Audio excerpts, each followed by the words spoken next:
Hi, everyone. Welcome in. It's so nice to see you.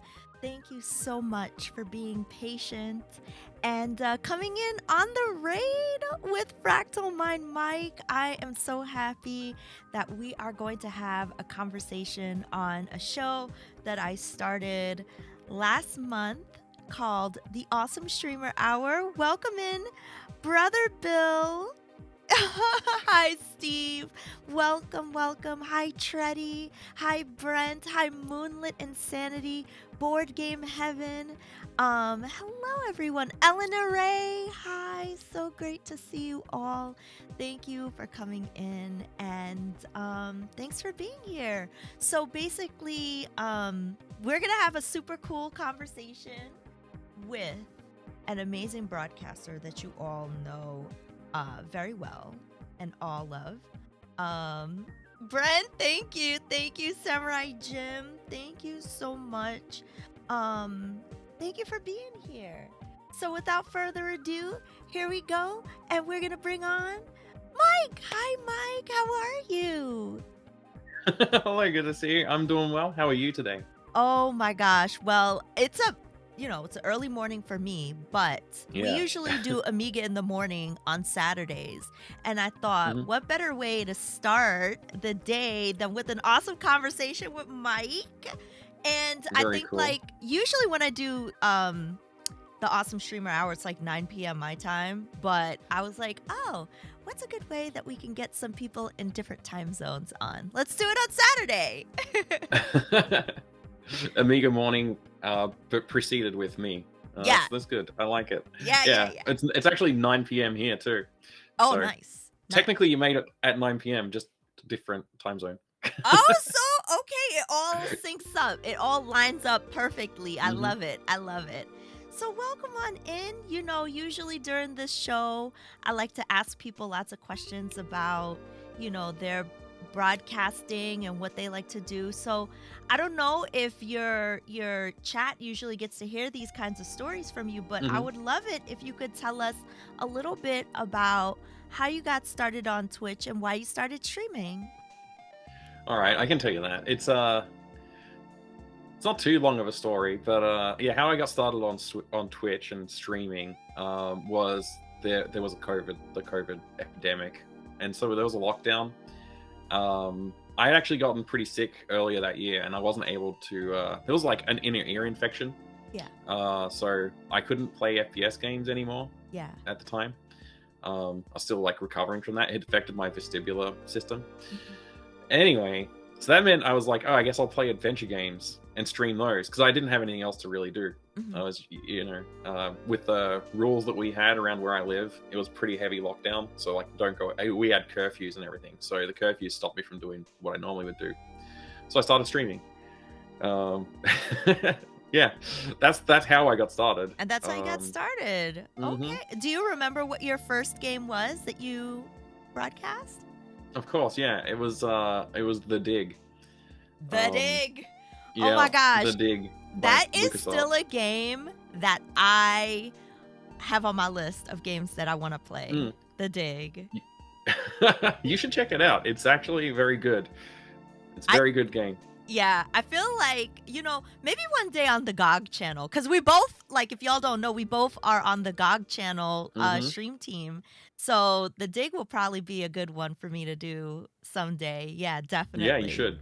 Yeah. That was also the first GOG game I streamed as well. When I guest streamed, I did the GOG. The GOG. I did the Dig. I remember that too. I remember watching you do that because I was like, oh man, I know that Mike loves this game, and I know that I'm pretty sure you have the box for it back there on your wall. Oh yeah, I have a few.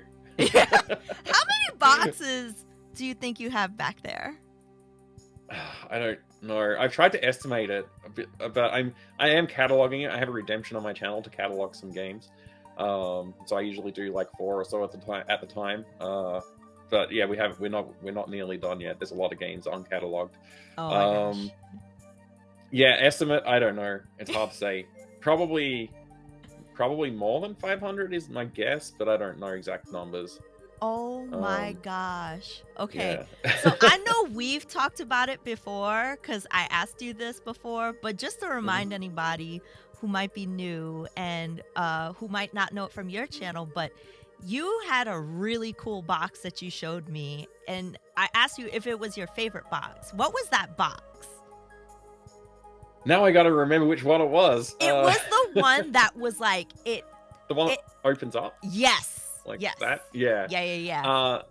It's one of my favorite boxes in the collection. But the game I rage quit after the first like room. I was done with it. I did not like the game. The box is amazing though. You know what's funny? You know what's really funny? That was actually a question I had here on my list. Did you have any games that you ever rage quit and was like, I cannot play this game? Yeah. Yeah. I mean, it's rage quit is a strong word. I was just done. I just didn't want it. I didn't have the patience for it. It was for those who don't know, it's the 11th hour, the sequel to the 7th Guest, which is an FMV puzzle game. It's like first person moving around a mansion in like 1996 graphics, right? Actually, was it 90? It might have been earlier than that. But yeah, the 11th hour, and it has the box is really cool. I can grab the box if you want, Ash, but I mean, It's totally up to you. Yeah. It's totally up to you. I don't have it close at hand, unfortunately. It's over there.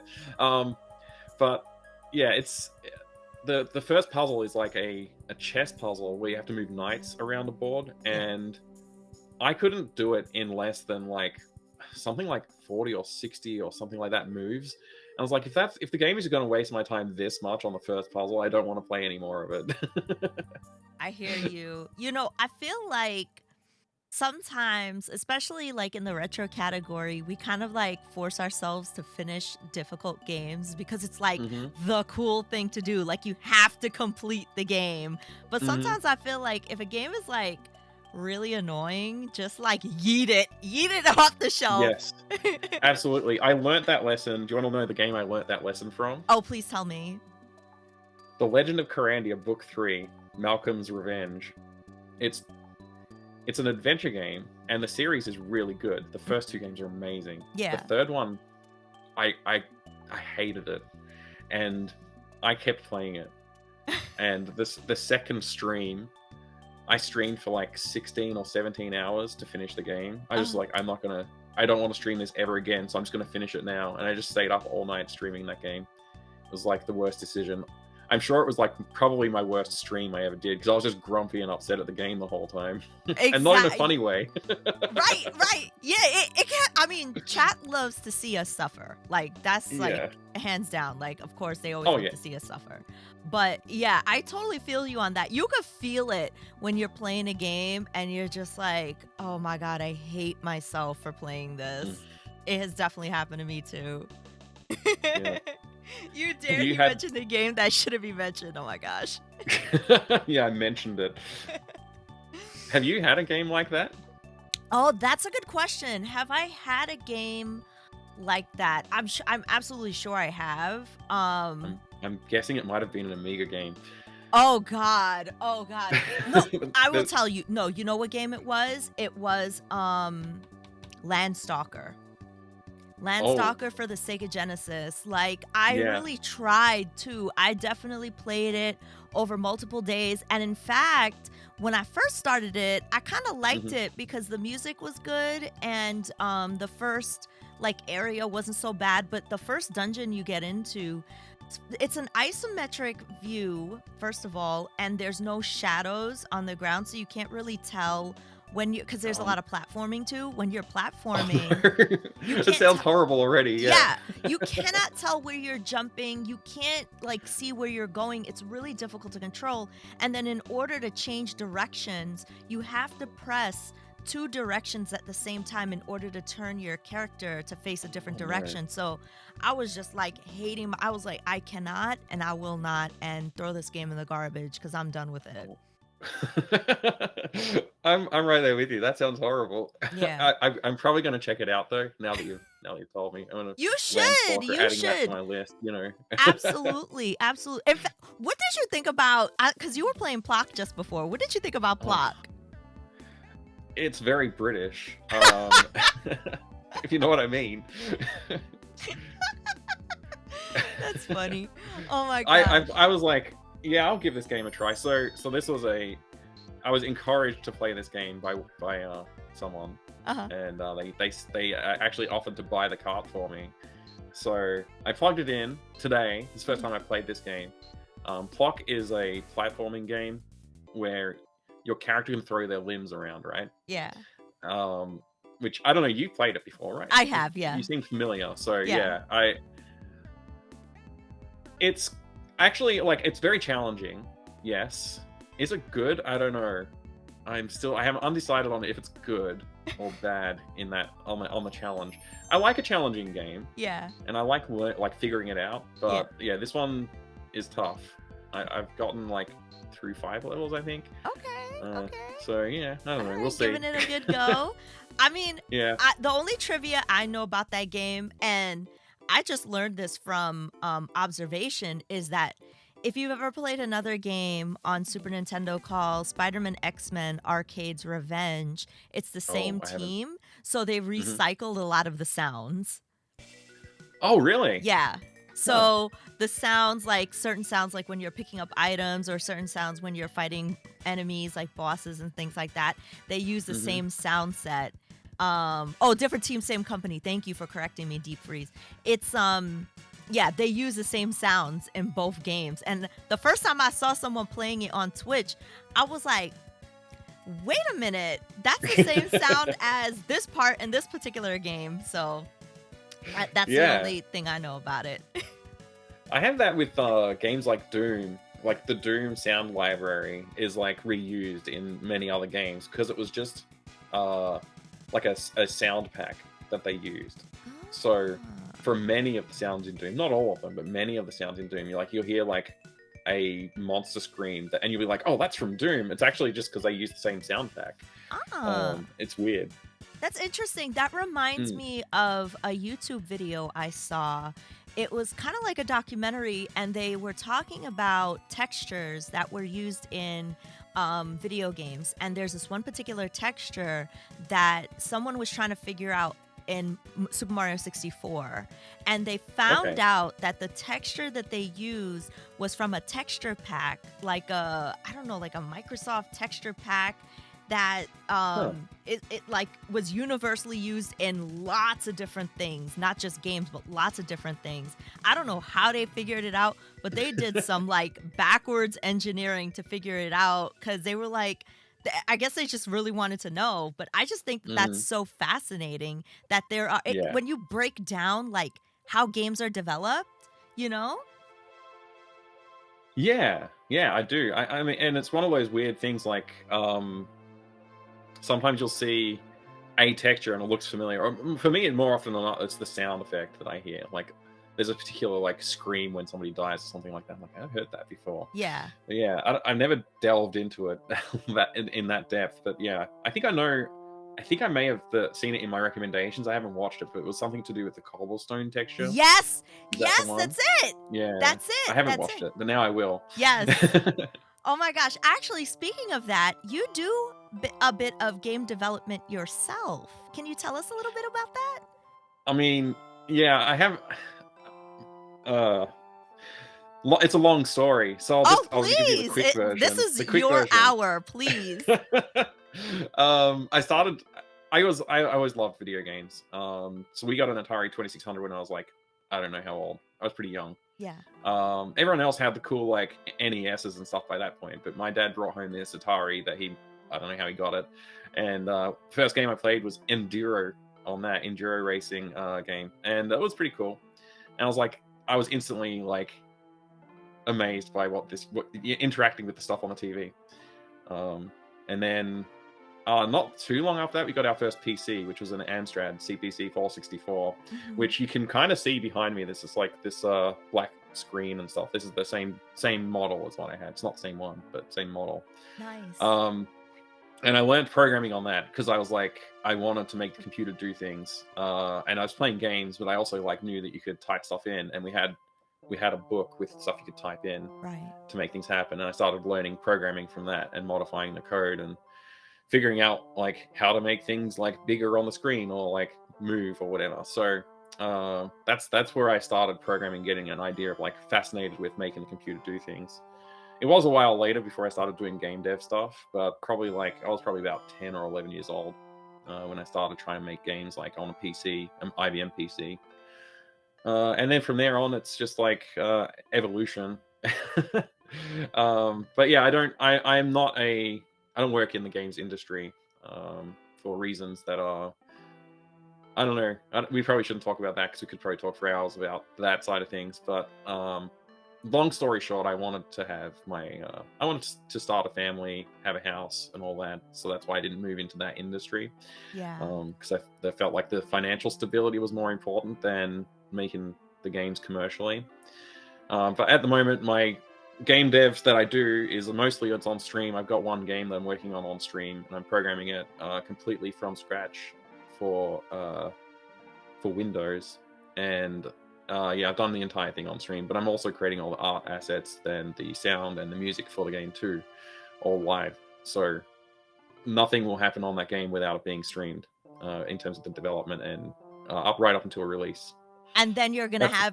Are you gonna and then stream the game? I would love to stream the game when you're done.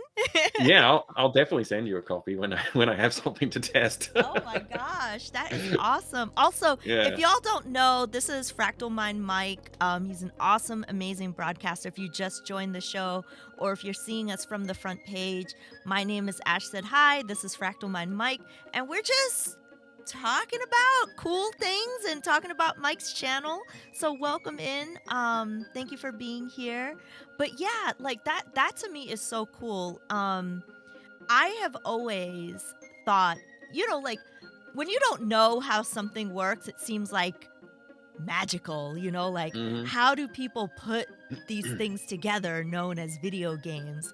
And seeing somebody take the step-by-step process like you're doing, it doesn't like demystify it in a way where it's like, oh, I lost the magic of it, but it makes it feel attainable. So somebody who might want to do that in their real life then sees somebody like you doing it, and then they might be inspired to make their own game. So I think that that's really cool that you're broadcasting every step of what you're doing.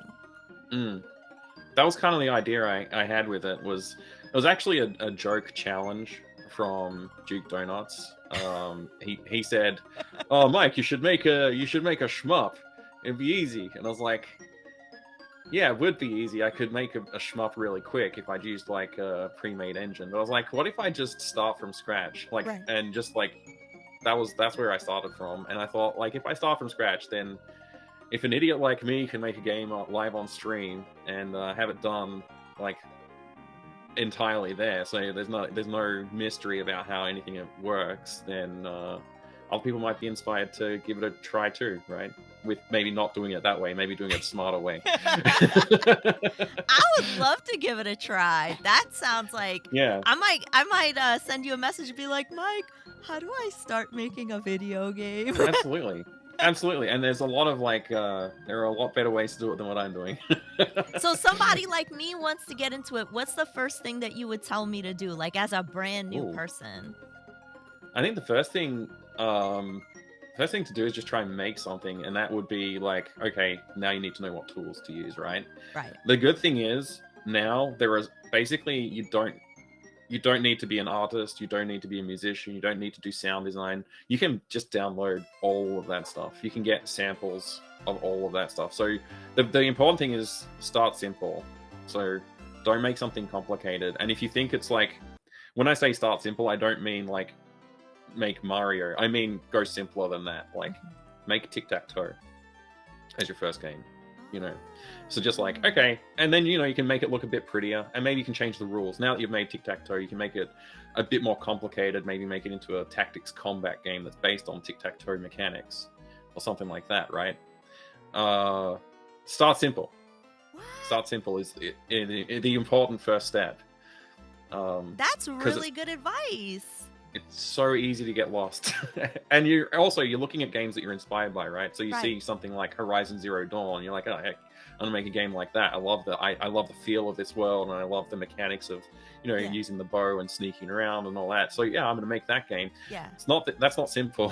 So don't Right. do that. Right. Go right back to like Pong. I mean, even Pong is, if you program that from scratch and you've never programmed before, Pong's not an easy game to make. Right. But fortunately, there's good tools that make life a lot easier these days. So you can probably make Pong if you use the right tools Right. without too much effort. Right.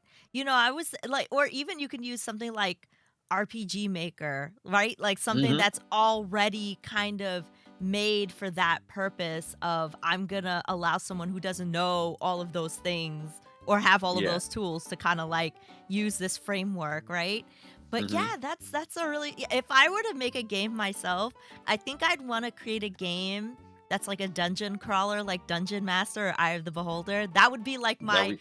in the future dream of that's the kind of game I would want to Uh huh. make. Yeah. And what I would say, if you wanted to start there, you can probably find like 90% of what you need for like just getting the base mechanics in from people's packages that you can download for different engines. But then it still comes to the simplicity thing. Keep the scope super small. Like, don't think like a multi-layered dungeon with multiple monsters. Just like something really simple, to start with, and you can expand on that once you understand how to put it together. Yeah, it's tricky. It's very tricky to get That's started, but you okay. can do it. Okay, all right. I feel inspired now. Wow. Okay, Awesome. awesome. Yeah, Okay. great. So, I'm going to ask you a question about just things that I've learned about your channel in general. So, Hmm. can you tell me about chicken salt?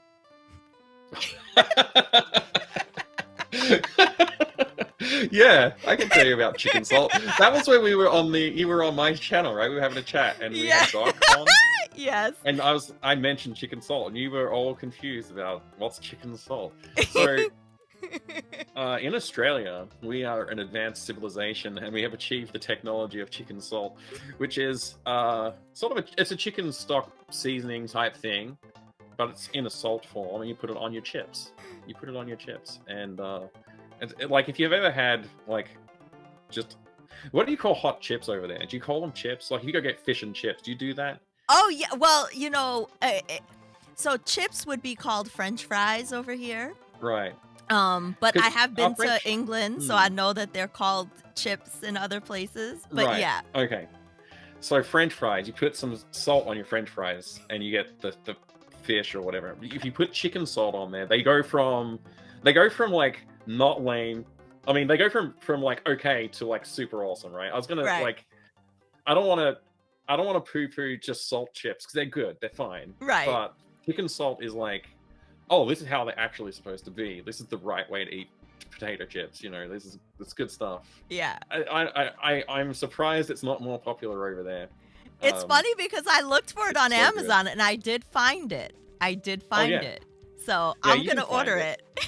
Good. You'll have to. I'm excited to hear what you think. I'm excited to hear what you think. So yeah, Yeah, I've I'm already got sure. one person onto it over there. So Yeah, you just gotta get more people onto it. I am sure I'm gonna love it. And you know what? I'll do like a whole YouTube video review on it, 5 minutes worth of, okay, this is what my fries Oh, are I'm like excited. without it, and this is how much better they are with it. Hmm. You got to do plain, regular salt and chicken salt. There you Um, go. yeah, and then you can go down the like chicken salt or salt with vinegar. The vinegar, I think, just plain salt is better. So if you're gonna put vinegar on your chips, plain salt's better than chicken salt. All right. Okay. Anyway, We've got a whole plan breakdown of how I'm gonna do that review. Perfect. That's exactly how it's gonna happen. awesome. So Mike, tell me, I just realized that you have a pinball machine back there. Yeah, What kind of pinball machine is that? I never noticed that. it's a Williams Comet pinball machine from 1985, I believe. Um, and it's pretty fun. I just finished servicing it to the point where it's actually the best condition it's been in since I owned it. I've owned it for years now, like I don't know, 7 years maybe. No, longer. Yeah, longer than that. Maybe like getting close to 10 years. Wow. I feel like, yeah, about that long. Wait, we were playing it Um, last night was a good way to end it. You played it on stream? yeah, actually, I ended the stream last night, and I just told everybody, hey, I'm gonna stream some pinball on my Discord. If anyone wants to come and join me. So there was a handful of people came in after the stream and hung out, chat, wind down a bit, play some pinball. It was great. Oh, that is so Yeah, awesome. That is yeah, it's quite awesome. fun. Yeah. Quite fun. Have you played pinball much? Oh, I mean, in life, yeah, I love pinball machines. I Mm-hmm. love, love, love pinball machines. Especially like I know that they have like those ones with like the virtual displays now and stuff. I mean, they're good. Yeah, But okay, so I went the to real thing. Maine last year, Oh, and awesome. when I Yeah. went to Maine, I found on the boardwalk a Phantom of the Opera pinball machine. Ooh, And that's a Stern pinball machine.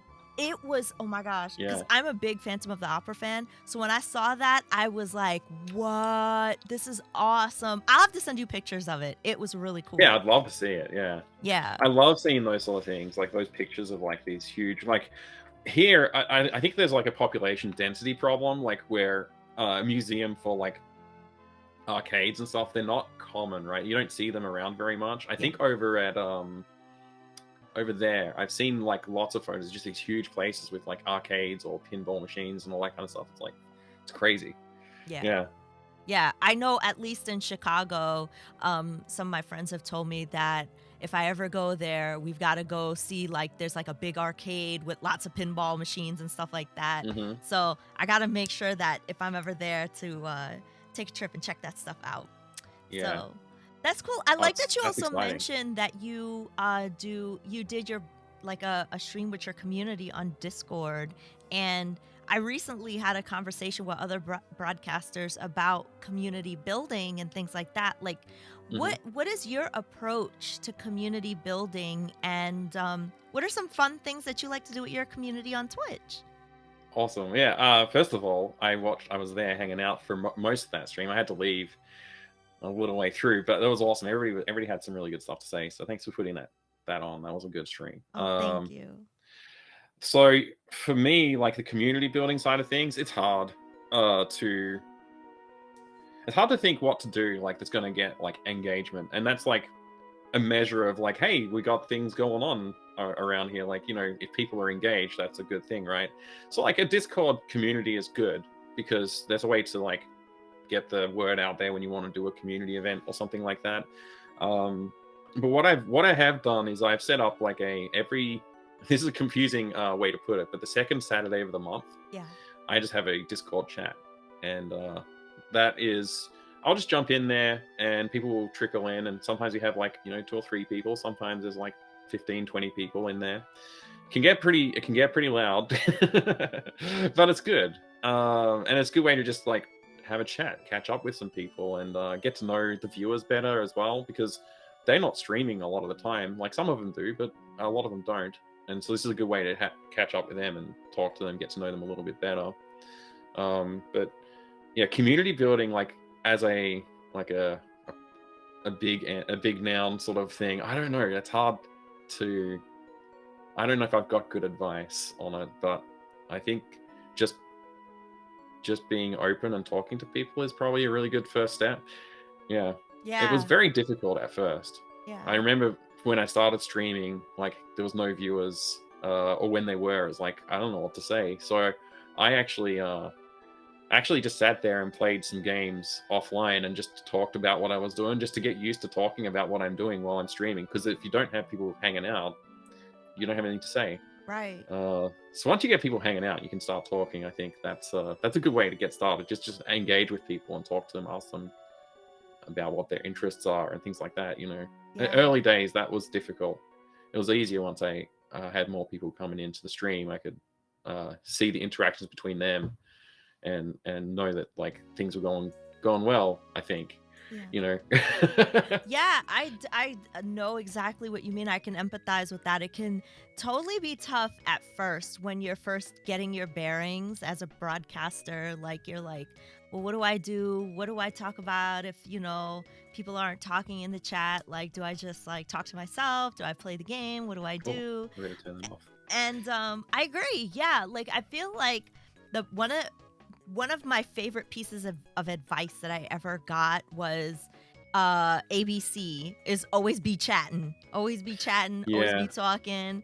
And cuz you never know who might pop in when. And yeah, I could totally see how that could be difficult as a beginner, and then, it does take time to kind of get into it. And I like that you said that you did things offline to get used to the idea until you Hmm. felt comfortable with it. That's Yeah. really, really good practice. Yeah, like actually practicing anything is better than not, Yeah. right? That's like it's funny like when you realize that, like especially like there's so many things that I've done throughout my life where it's like, oh, I can't do it, but if I practice quietly by myself, I can get it, right? So, you know, anyway, for That's example, juggling or something like that, right? Yeah, you got to Wait, do you practice it. You juggle? won't get good. Yeah, You juggle? Do you juggle on stream? I have done a couple of times. Yes. Oh, that's very cool. That's very cool. Um, okay, can you tell me about this tag that I saw on your stream while you were playing Plock? It said, Oh "Still no. have hair." I do still. It's real authentic hair, actually, not a toupee or anything. It's actually my hair. There's a little bit of a joke. I don't. I'm sure you already know, but there's a few other streamers who have no hair, Oh, and they stream with the tag bald. oh And I was like, yes. how do I can't be part of this group. I would like to be part of the group, So I guess I'll just talk about my follicle endowments instead. So you know, I don't stream with the bald tag. I stream with the still have hair tag. I Uh, don't know what else to, you know. It's just a bit of a joke, I love that. I love that. I know. Yeah, I saw that ball tag and I was like, wow, I wonder if I can use that tag. But I'll probably get yelled at. Like, you have hair. You can't use that tag. we just have to change the O to an A, and then we'll be sweet There you go. The and cooler bold too. tag. There Yeah, you we're go. bold. Yep. Oh my gosh. Mike, tell me about some of your favorite Amiga games. Oh, okay. Amiga is difficult for me because I didn't have an Amiga in my home growing up. I Okay. had friends who had Amigas, Okay. and a lot of the games they played were weird and strangely difficult compared to the games I was used to playing at home. So, like, I don't have one of those nostalgia games that's like, this is the game that I love. I played Shadow of the Beast and I enjoyed it on their computers. But later in life, I've realized I don't maybe love that game anymore. But I have these memories of enjoying my time playing it with them. So if I had to pick one, I'd probably say it's Shadow of the Beast. Shadow of the Beast. Okay, so then obviously out of like Amiga, Commodore 64, DOS, which one would you choose? Oh, Amiga, Commodore 64, or DOS. That's my options. What Yeah. about Atari ST? Okay, throw Atari ST in there. It's still DOS, but I'll just throw it in there. If I had to pick, what's my favorite? Yeah, DOS. I have so much nostalgia for DOS gaming. Okay. Yeah, Well, we didn't have consoles in our house. Like I said, we had the Atari, and then it was nothing until I think the PlayStation had been out for a long time, and we finally got an SNES, which is the one I was playing Block on tonight. I still have that SNES. It's right here next to me. oh, nice. I can't hold it up. It's plugged in. Yeah, yeah. Oh, I guess I could unplug it, but anyway. No, then you'll lose your progress and block. I already died. Oh. All right. But yeah, DOS is just there's so much nostalgia for it for me. I played a lot of games. So the way that you play games the way that I played games on PC was demo discs, which I don't know if you're familiar with, like getting a magazine with a disc on the cover. Oh yes. But that was a huge thing. I mean, I know it was a thing for the Amiga with the floppy disks, and I've got a box like this big full of floppy disks that I need to go through and actually like sort out. But they're all Amiga cover disks. But PC, the CD-ROM cover disc was just like, that was the games that I played. So many of them. So much good stuff. So many good. Yeah, I do have like some floppy disks of like, well, actually, the floppy disks that I have from my dad that I inherited from my dad, like a lot of them were like the magazine itself was on the disc. Yeah, that's So cool. yeah, I have some of those. I really want to like hook up my Amiga and see like what's on them. But the problem is sometimes like I get like a lot of like guru meditation error, or Hmm. sometimes the floppy drive's not reading the disk, or the disk rot itself. So it's just like, Yeah, oh my gosh, it's like so much old work.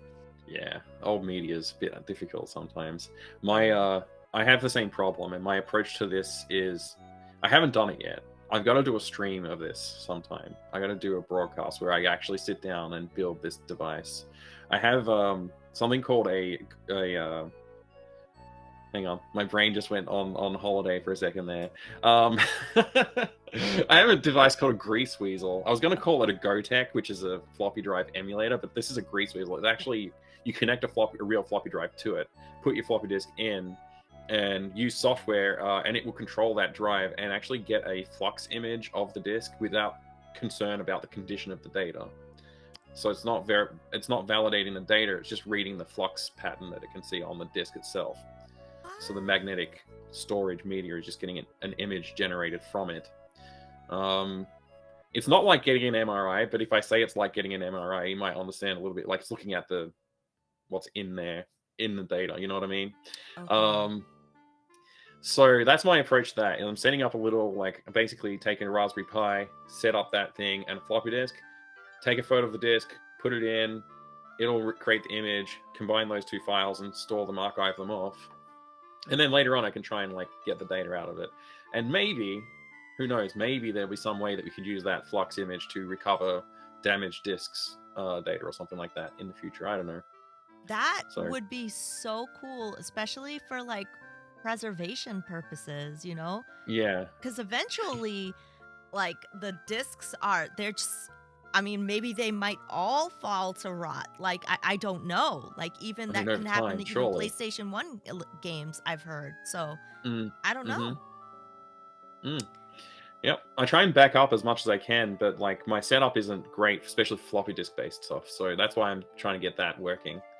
Because I don't want, like, while I like having the physical stuff in my collection, I do want to actually be able to play the games as well. So floppy disks, it's important for me to get images of them so that hopefully I can play from them, even though I'm not playing from the physical disc anymore. You know, being able to have that image to play from would be pretty important. Yeah, Also absolutely. faster. Yeah, that too. Yeah, because definitely loading up an Amiga game, I'm sitting there Hmm. sometimes like 3-4 minutes before you move from one screen to another, and you're just like, Yeah.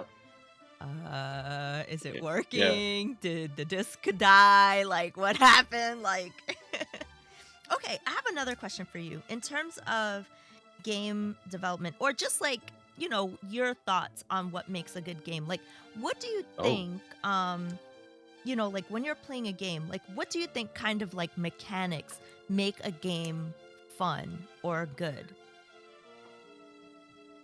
Okay, that's a big. I think it feels like a big question. What mechanics makes a game good and fun is Or like so maybe like it's just not. like what you enjoy as a, Yeah, somebody who has experience making their own game.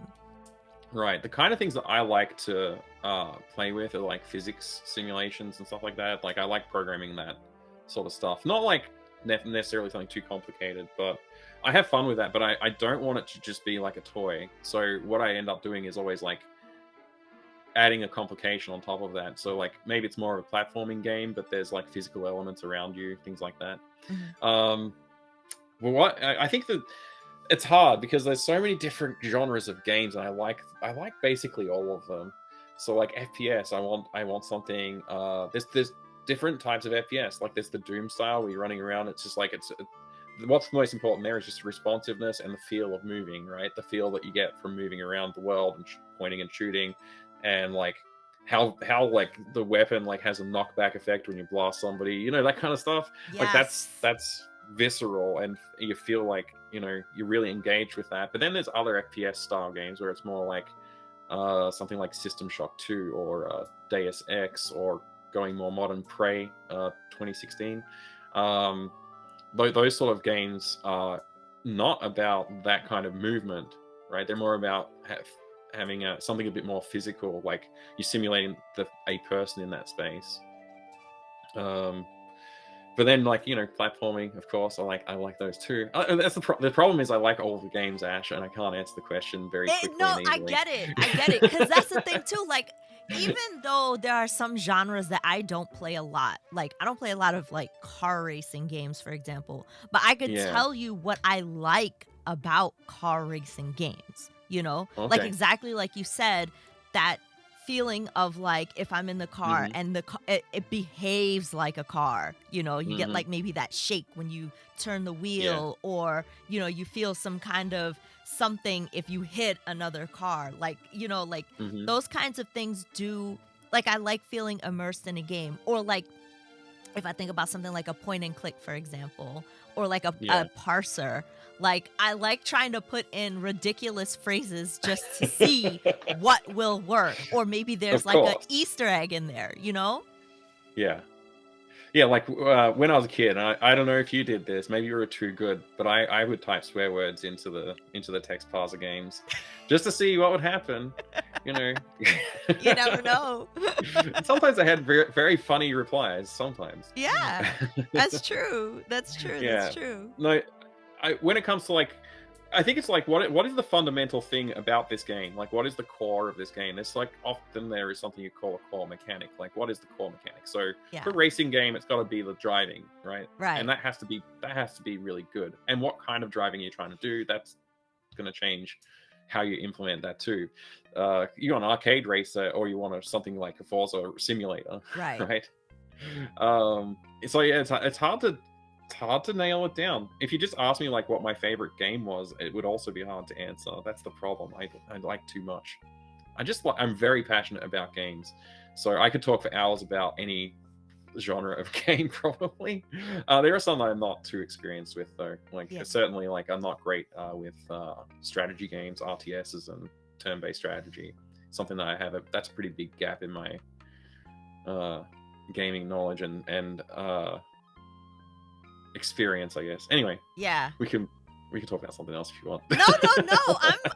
I love just hearing, the way you flow into different, like, thoughts and ideas. No, but I think for me Oh, it's the that's same. The same thing. Like, I have not really played a lot of RTS games like hmm XCOM, or like Warcraft 2, like all that kind of stuff. Like, I've never been into it, but I've seen other people play, and they look fun. Or like, one I would probably want to try out is like the Sid Meier's games, right? Do those count yeah. as strategy? Well, Yeah. yeah. I think so. I So, mean, Sid Meier's got a lot of games with his name on it now, right?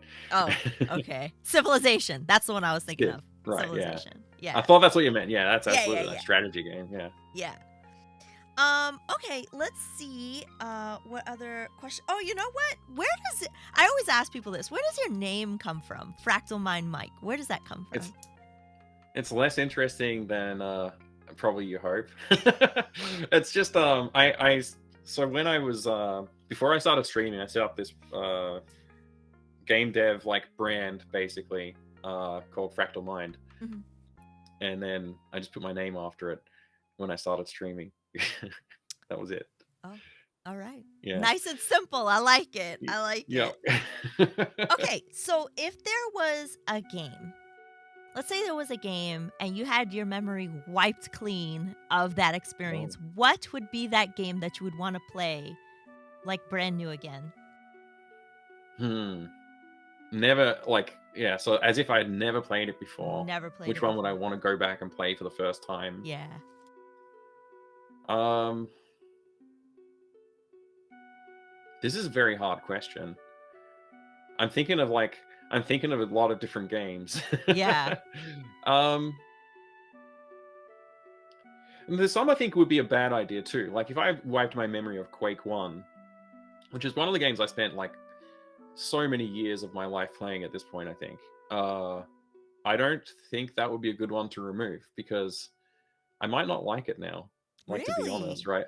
What if I didn't like it? What if I Interesting. thought it was too hard? Or, like, you know what I mean? I I wouldn't want never to thought risk about the question that in one. that way. But to wipe my memory, I think a good one, like one that okay, I think I spent about 2 years when I was a kid playing The Dig for the first time, getting through Right. it, finally finishing it. Like I would obviously just quit and come back to it and start it again, like over the years. But I finally did finish it, and I didn't have a hint book or anything like that. I just had to play the game. Mhm.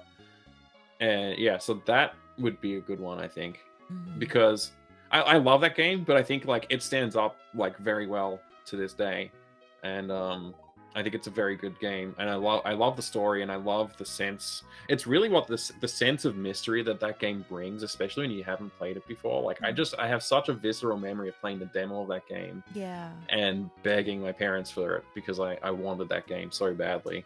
And they never bought games for me. Like it was not a thing.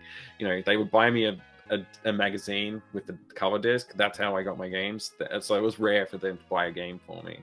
And that was, yeah, that's probably the one I would pick actually. Just because I know that I would still love it. Like if I could encounter that game fresh today, I would love it. Yeah. I love it. I love that answer. I love that answer. I feel, I never thought about that question in the way that you just said it. Like, if I played a game and I wiped my memory of it, would there be some games that I might not like today? And like immediately the first thing I thought of, I don't know why, was like Super Mm. Mario RPG, because I feel like so many people talk about it. I might be like, "Oh, it's like overhyped." Like, Is why do it I want to play this overhyped? overhyped game? Can I tell you a secret, Ash? Sure. I tried to play Super Mario RPG with my kids, and I didn't like it. I I I bounced off of it. Is it? Am I missing out? Should I go back to it? Okay, how far did you get? Not far. Not far. I was like, this is not fun. I'm gonna go do something else. Okay. Ooh, man. I think the reason why I liked that game as a kid was Hmm. because it did so. We're talking about Super Mario RPG board game, Evan. I think the reason why is because there were Easter eggs in the game, and Hmm. there were a lot of things that that game did at the time that was like, oh my God, I can't believe they did this in this game. Like, that's really cool, Okay. especially if you love all the other Nintendo franchises. So, Yeah. and then all the secrets and stuff. And I also played that game with my cousin. So we had that like family dynamic of doing something Hmm. together and bonding over that. So I think that's why that game has nostalgia for me. But Yeah. I could see Okay. how it could be difficult, especially because there are certain points where you have to level grind. Hmm. Yeah. I don't even think I got that far. I don't.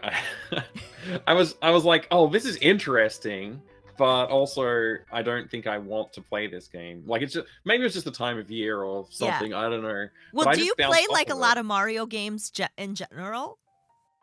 I've the only one I played through like end to end was Super Mario World. That's the only one that we had on our SNES when I was growing up. Mm. Later on, when I got an emulator and did some piracy, I did play, a little bit of the first Mario, Super Mario Brothers 3. That's a good one, right? I'm just Yeah. looking around. I thought I had it close at hand, but I think I must have put it away. I was testing stuff on the on the NES earlier today. Yeah, Super Mario Bros. 3 was pretty good as Mm. well, but I don't think I finished it. So wait, Yeah, you playing Clock today, was that the first time you ever played a console game on your channel? on stream, no, I played a couple of games on the stream. I played Micro Mages, which is a 2019 NES game. Yeah. Um, it's like a homebrew. It's Yeah. very cool, actually. Oh, I would love to nice. play it with you sometime. Oh, yeah. Um, and I also played Maniac Mansion NES, which it's amazing. Have you played it? I beat that game. Oh, it's so good, right? I The music, love the NES version of Maniac Mansion. it's very, very good. Yeah. What I would love to see is the Maniac Mansion music from the NES ported to the Commodore 64 with the SID chip. and then like somehow mash the game together on the Commodore. I think the Commodore 64 version is like the definitive, like that's where they made it. Uh, you know, so like if you could get that music in there, I would love That would be it. awesome. That would be awesome. Hi, Rig. Hello, welcome. um, okay, let me see. Also, chat, if you all have any questions that you'd like to ask Mike. Mike, can you believe we've already been talking for 55 minutes? Oh, it's not long enough, Ash. We I need more time. know. I know. Next, I'll have to have you come back on my channel and we have a chat there. Oh yeah, I would love that. I would love All that. right. Yeah. Or me, you, and me, you, and Rig just doing a chat all together. That would be really fun too. Yes, that would be very good. Oh my Do I own gosh. a bike? Yes, I do. Time. I do. Limey Blast. Yes, I do own a bike. Okay, I do have one question. Actually, you know what? What are some things that you learned through your Twitch journey that you would want Oh to my gosh. share with other broadcasters on Twitch? Okay. Yeah, I'll try and be quick. No, you don't have to be quick. You don't have to be quick. Take as long as you Okay, want. it's okay to go over time or Oh yeah. not? Oh, okay. All right. Learn things that I learned streaming, everything. Literally.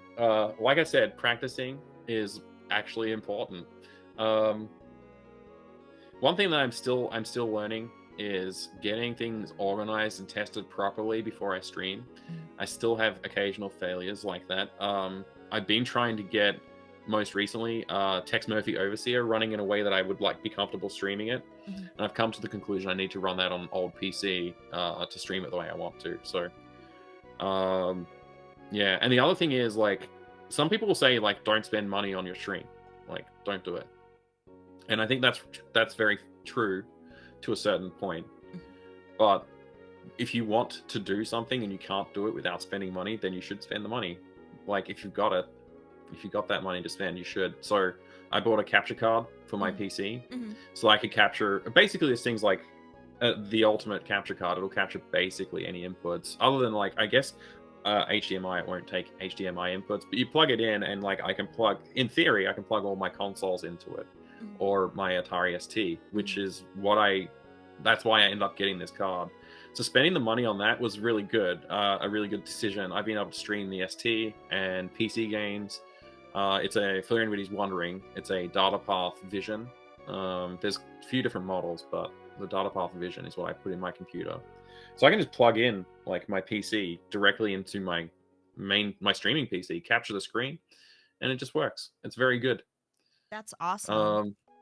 Yeah,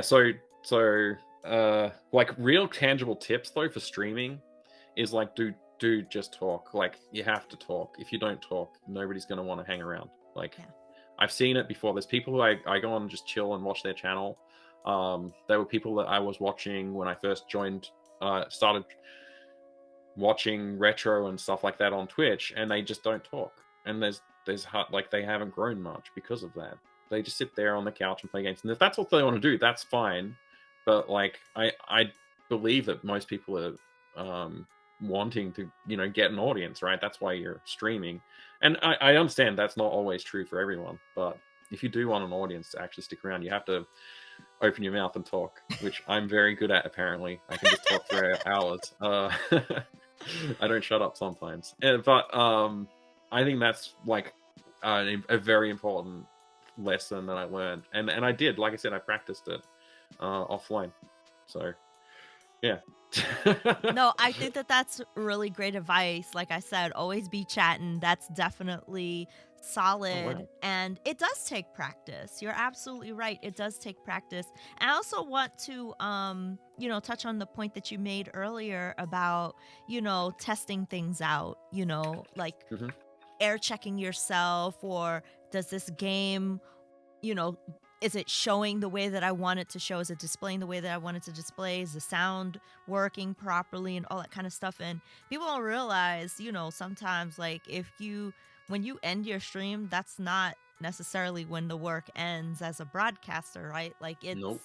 You're always, tinkering here, tinkering there. I can even tell you right now, I made some changes to even this overlay you know, before we went on our show together, because I just wanted to, you know, add some little tweaks here and there. So I Yeah. totally hear you on that. It's very true. There's a lot of work that goes into it.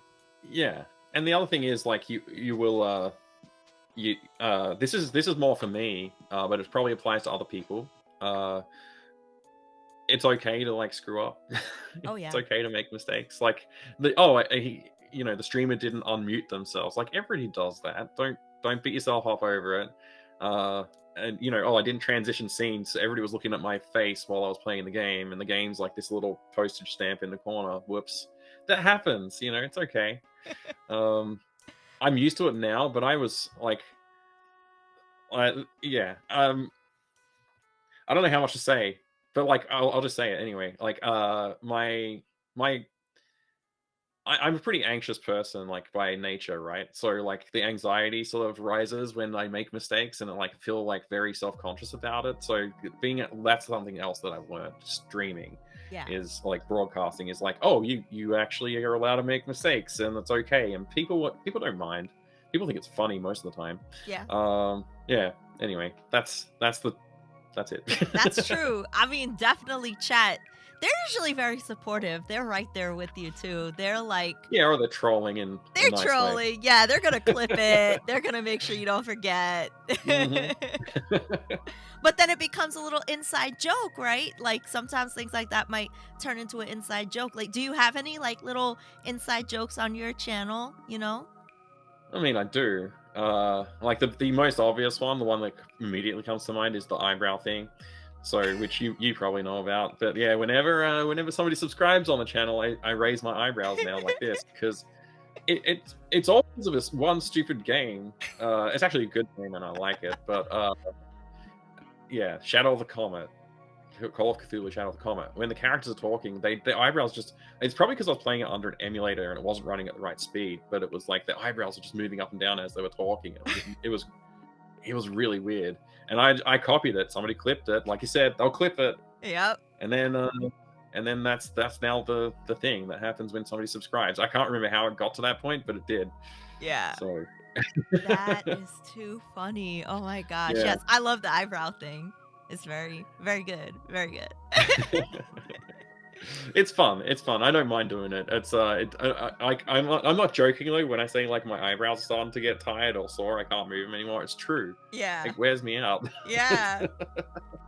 Oh my gosh. Okay. If there were like maybe, because we talked about this a little bit too on the last show that I did, where it's like if you pick one kind of game, people typically tend to stick with it because they're like, that's what their audience is used to and things like that. But if you could play something that's totally out of the genre of games that you can play on Twitch, or something new that you would want to do, what is it that you would want to experiment with? Oh, that's a good question. So I do think I've pigeonholed myself a little bit as like, oh, this guy's a retro streamer playing retro games, and even, and I didn't expect this, although I should have, because it's in my channel description. I'm playing adventure games a lot, right? So, but it's like I'm just playing them because I haven't played them much, and I wanted to. And it's like, okay, now like some people when they talk about me, like they'll mention like, oh, Mike plays adventure games, retro adventure games for PC. That's all they'll say. It's like, yeah, I do.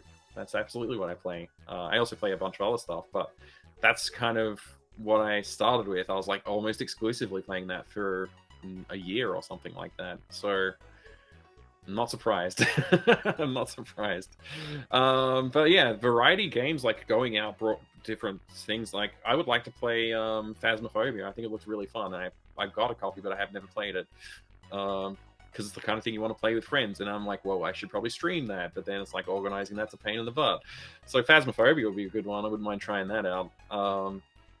In terms of streaming, like, I don't know. Like right now, I don't play that many games offline except for like, pinball and I mean, I do occasionally play games offline. It's pretty rare now. Like Minecraft, play that with the kids. I wouldn't mind trying to stream Minecraft sometime too, but I don't know if people are interested. Yeah. That's the thing. Like, are my viewers interested in this? Like, I don't know if they'd be interested in Phasmophobia. Yeah. And I don't know if they'd be interested in Minecraft. Yeah. but I'm using the YouTube channel to experiment with other content. So That's that's a different place to put things out there. no, So that I think that's a really good point that um it's good to use like tools to kind of test the waters a little bit, see hmm like, okay, if I experiment with this, and then maybe you could even say to your like, your community like, oh, I tried making a YouTube video about this completely other thing. What do you all think of it? It might be a hmm good way to gauge whether or not, if you tried that on your channel, would people want to be interested in it. But just like you said earlier, or it was like, if you do something and like you think it might be a mistake or whatever, you know, don't beat yourself up over it. Like sometimes I feel like just trying something different just to see what happens might be kind hmm of fun, because you never know what other interests people might have outside of, like yeah, those things that you're already doing. Like you just never know, you know? yeah. I did do some experimentation with different content, like drawing pictures on stream. Like it was just like I'll draw it in MS Paint and it'll be bad, but like I like I had fun doing that. It's something different, right? So like doing different things is fun. Those Um, those drawings you did were so good. I love those drawings. should I bring it back? Oh my god, I mean, I love a good art stream. I think that that's awesome. Right. Is Yeah. that one of your drawings, that emote, right? That's one of your drawings, right? Yes, the demon from the Doom demon, yeah, in the chat. That is one of the first, if not the first, time that got redeemed on my channel, which was like, uh, was it MacLad? I think it might have been MacLad who requested it. I'm trying to remember. They said like draw the Doom cover art from memory, and that's what I did, and that's where that character came from. I love it. I love it. Yeah. Well, Mike, I know you do have to get back to your broadcast. I am so glad that we got the chance to just like have a little chat, talk about some different things. Thank you for spending your time with me My today. pleasure. I I hope you loved have. it. Oh, good, I good. loved I'm it. glad. I'm Thank you. glad. Thank you I'm so. so glad to be here, and I would love to have more conversations. So we should. I will reach out to you and see if we can do something on my channel or something. Okay, I Work would something I out. would totally love that. That would be so much fun. Everyone hmm from my channel, everyone from the front page. My name is Ash. This is FractalMindMike. If you don't already know him, an amazing broadcaster. Also plays lots of retro games. Maybe we'll play Phasmophobia one day. You never Maybe. know. Also is developing his own game and has a really amazing game collection back there, as you can see.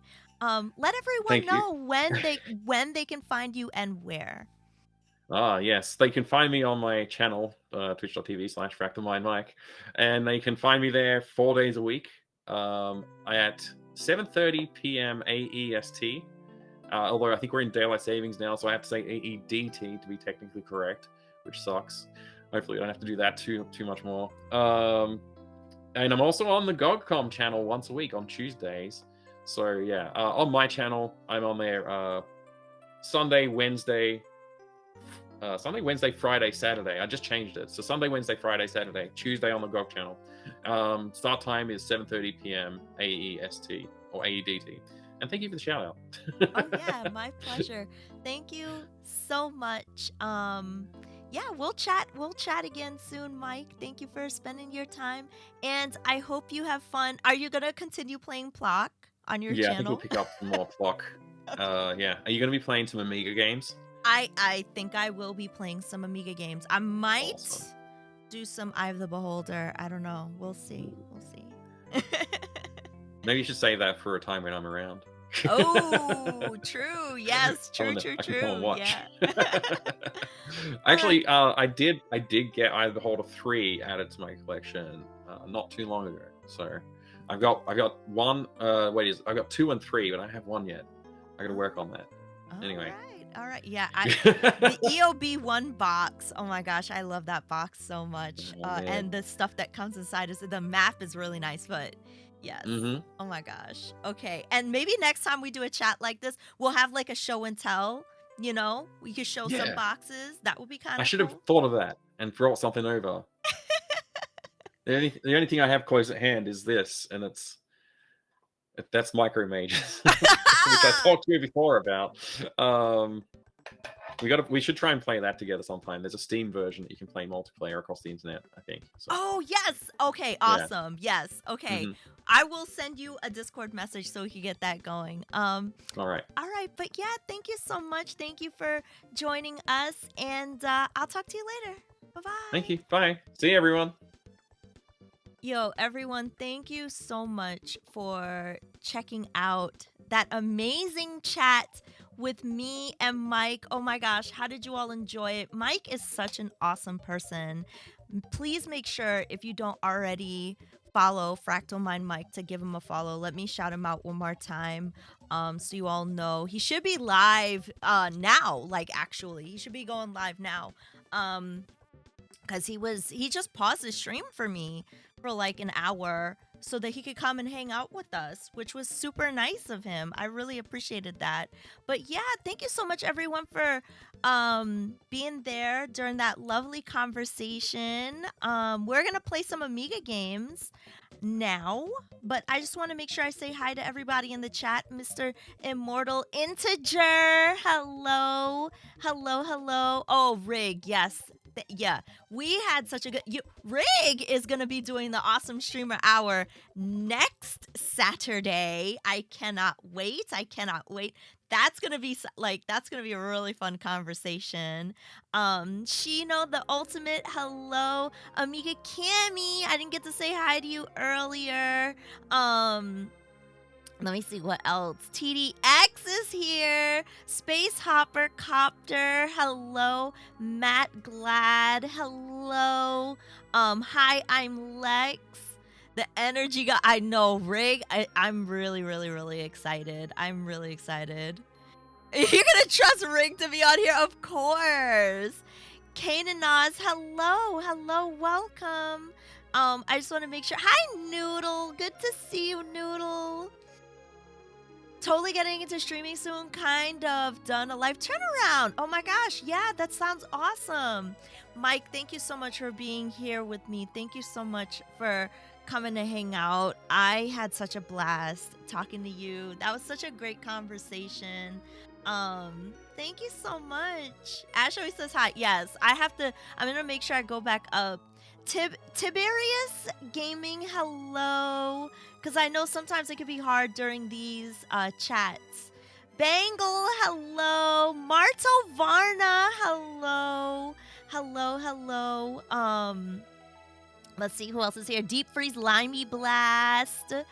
I just want to make sure I say hi to everybody. Ricky Cage, hello. Volcanoco,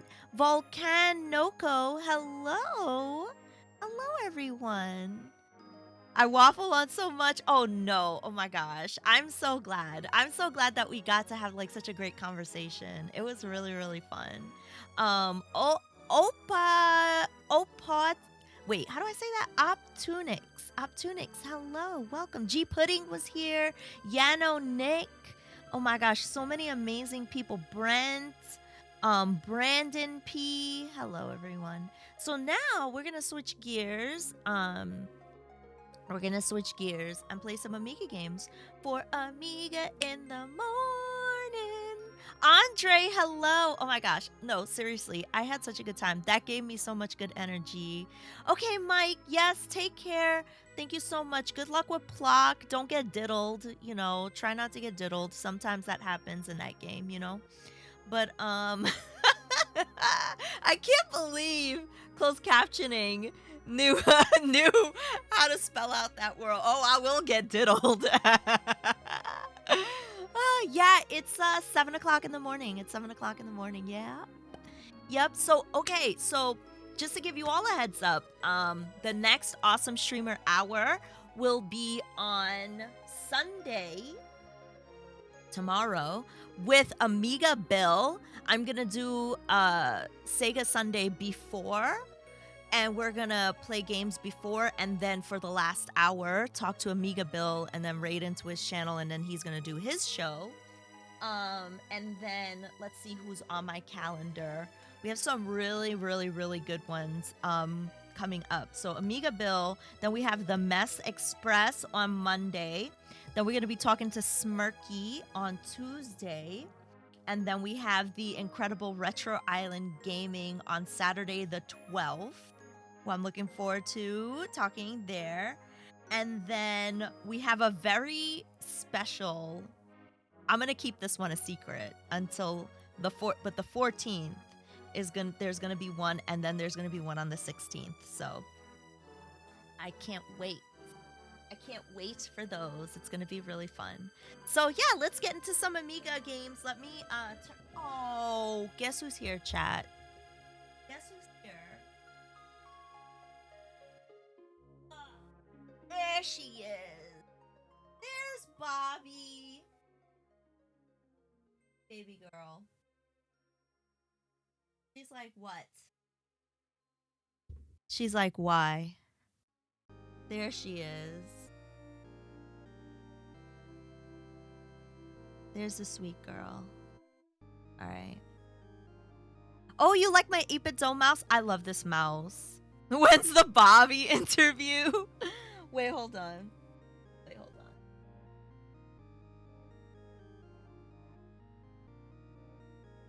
Hold on, I got you. Bobby, what is your favorite treat? Go ahead.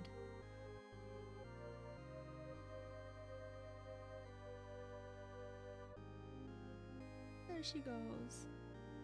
Bobby, do you have a favorite flavor of catnip? She's just like, oh my gosh. She's just like, just give me some treats, please. Why are you harassing me? Noodle, I hope you're having a great day. Good chat, Bobby. Good chat. She's just like, give me the pets. What are you doing? This is getting out of hand. Give me the pets. But yeah, chat, if anybody has any Amiga suggestions, let me know. She wants the scratches. She wants the chin scratches. All right. Let's get this Amiga going. All right, let me stop this. Eye of the Beholder sounded nice. Oh my gosh. Okay. I really don't mind playing some Eye of the Beholder. I love Eye of the Beholder. It's one of my favorite games of all time. Rough and Tumble and Banshee. Okay, wait. Let's go. All right, let's get it going here. Still in bed. It's Saturday. I love it.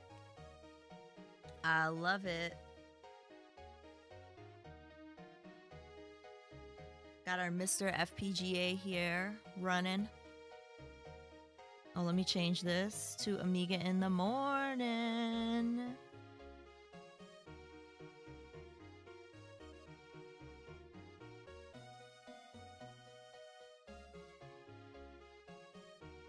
See, I can only type with one hand because...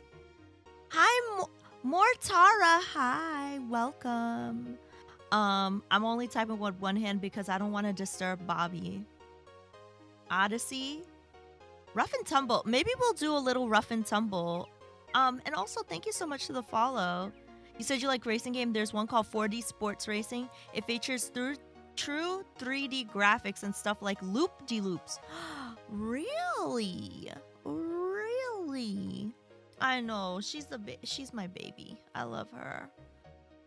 I can't disturb her. I can't move her. So I have to like make sure that I don't jostle around too much. But yeah, I hope you all had fun. I hope you all have been enjoying the Amiga the awesome streamer hour chat. Oh my gosh, she's trying to drink my water in my cup. She tried to dip her head into my cup, her whole face into my cup. Hi, DC Bueller, welcome. She tried to dip her whole face into my cup. I know. Look at this. Hold up. She's like, what do you have in your cup?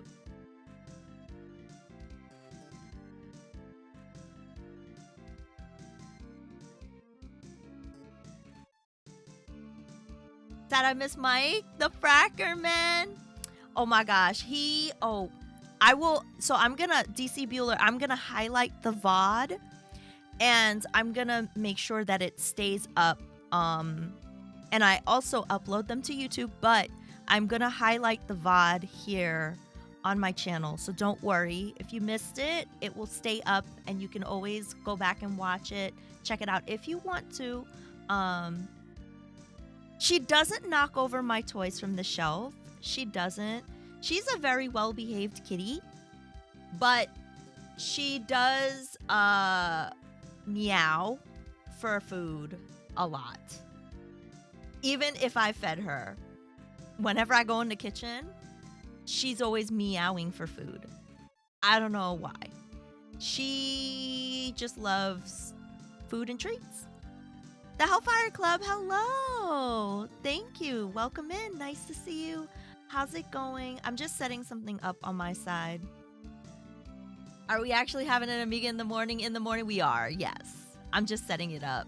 I'm just setting it up. You should see Bobby right now. Oh, where's my other mouse? I am setting it up. Give me a second here. Let me pause this music, and then you know what? I want to try Rough and Tumble first. Meow, Sally's to the kidder. My puppy just woke up, so it's time for me to start being a reasonable dad. I hear you. I hear you. She's a bit chunky. We try to ration her. I know. I have to try and ration for Bobby too, but she doesn't want to hear it from me. She doesn't want to hear it. Okay. Cammy, I wonder if Hydrozone is on that Mr. Pack. It's shareware, but it's really fun. Hey, let's check it out. Hydrozone. Somebody also said a really cool 3D driving game. I'm curious about that one too. I don't see it here, but it doesn't mean that we can't add it in the future. Rough and Tumble, y'all said. Did I ever play Rough and Tumble before? Rough and Tumble. Oh, we did. I did play this before. Somebody mentioned a 3D racing game with loop-de-loops. Sokolas. 4D sports racing. Okay, 4D sports racing. Let's check it out.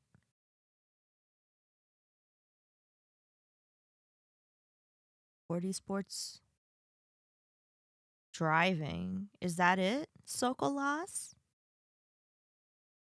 I think I played this. Yes. Wait, I just want to see if this is the same one. And excuse me if the game is loud. I'm going to try and hopefully it won't be too loud.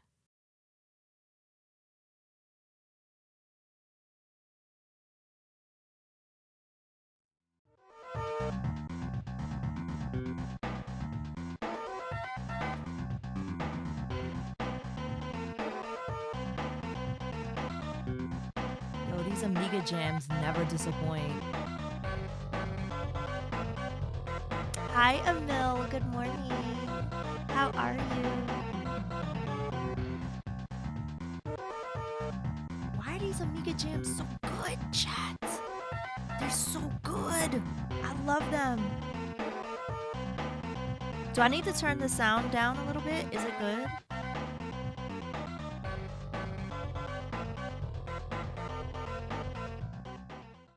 I'm good. How are you? Love the Twitch shirt. Thank you. I actually really like this shirt too. It's like really comfy. It's really comfy. Sounds good? Okay, perfect. All right. And again, everyone, thank you so much for hanging out with me. Thanks for listening on that chat with FractalMindMike. I really, really appreciate it. It was really, really fun to talk to Mike and learn about all of the experiences he's had broadcasting and his favorite games and all that stuff. So that was really cool. That was really cool. Okay, let's drive. Okay. Huh? Hello?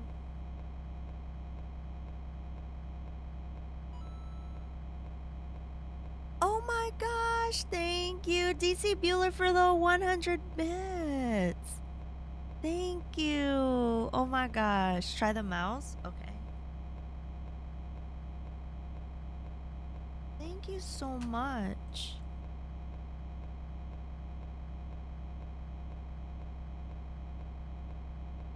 Okay. Oh.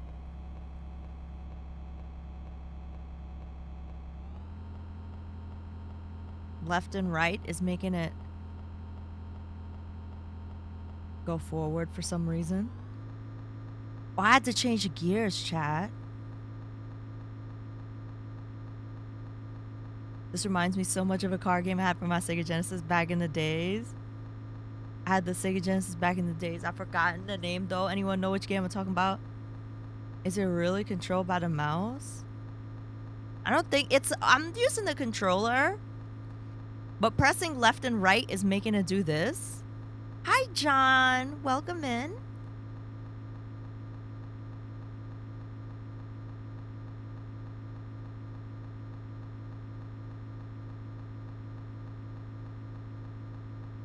Pressing the mouse doesn't seem to do anything.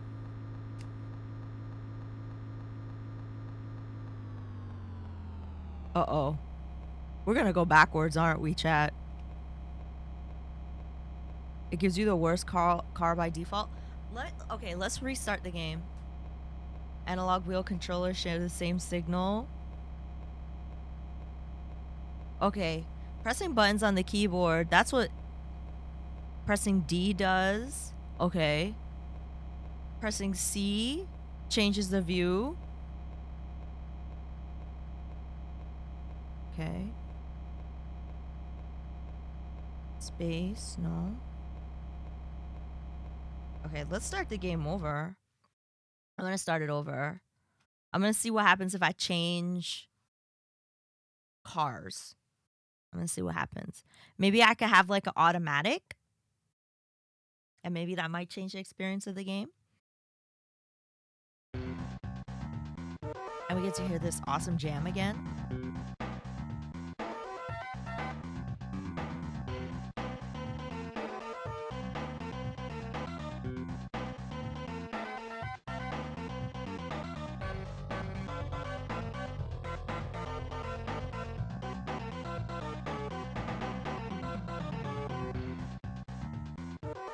It should use the keyboard arrows to accelerate, decelerate, turn, and AZ to shift gears. Okay, I'll try it. Let's try the car. Let's change the car. 4D Racing. Secret Agent Bondi. Hello, welcome. Controlling K to switch to keyboard mode. Okay, cool. Ooh, do we want the Lambo? Do we want the Lambo, chat? Hi, Rage Quit. Or the Ferrari GTO? Yo, fancy. Or the Jaguar? The Lancia Delta HF Integral. That's a Lamborghini? Front engine, 4-wheel drive. The Porsche got the rare wheel drive. Rare wheel drive. Porsche Carrera. There's so many different cars. Look at the prices for these. The Corvette. Wow, the Corvette's a mere $58,000, chat. That seems like a bargain. The Acura. The Audi. These wobbly wheels look like early PS1 games. Oh my god, they are totally wobbling. 25th anniversary Lamborghini Countach. Ferrari GTO. Oh my gosh. Can we change the color? Oh my god, chat. Countach. Hi, Caligula. Countach. Purple, red, white, yellow. kind of like the teal.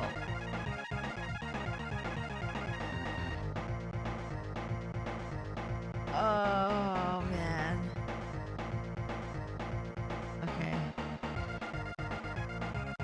Oh, okay. Music on. No, music on. Is that graphic level? What does this mean? Oh, wow. Okay. Should switch cameras so if you want to even look at your car from the outside. Okay, neat. All right. Let's drive. Let's drive, chat. Let's drive.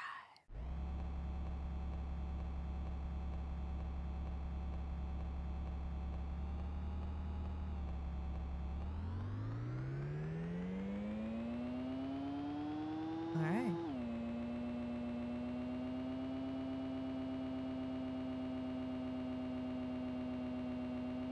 Oh, we're going pretty fast. What? Okay. All right. Oh, can we turn? Oh, wait. Okay, wait. Hold up. Oh! Okay, chat. This is really awesome. I wish I had a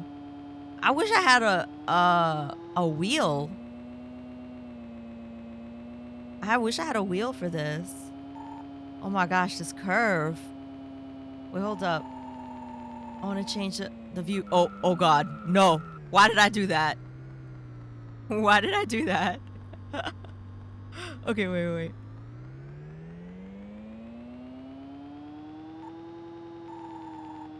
I just wanted to see what it looked like if I changed view. Okay, that looks kind of cool. Oh wait, here comes a loop-de-loop. Wait, I want to see what this looks like from the first person perspective. Oh, it's not a loop-de-loop. It's a bridge! I had to do a jump!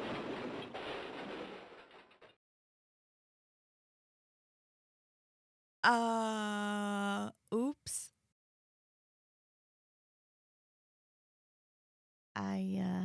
I dinged the windshield.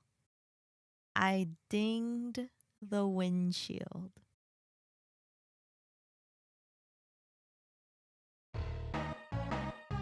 Insurance is not gonna cover that?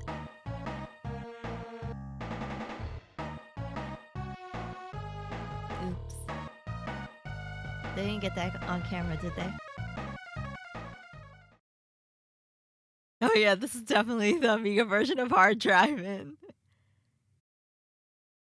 Oh, I can rewind it and play?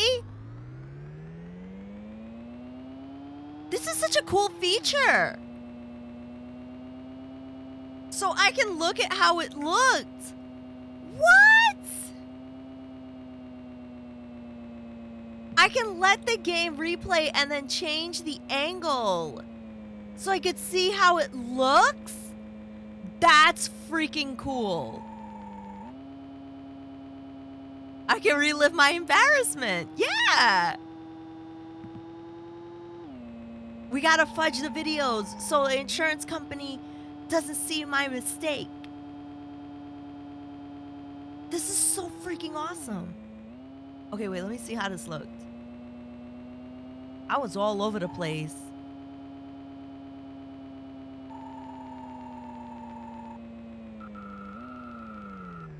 Oops.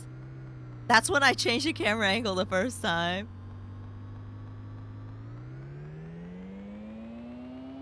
Is this stunts? This is one of my first games as a kid. Hi, Jojo Noah. This is 4D Racing. We're playing this, the Amiga version. This is stunts? Is it considered the same game? Okay, check it out, chat.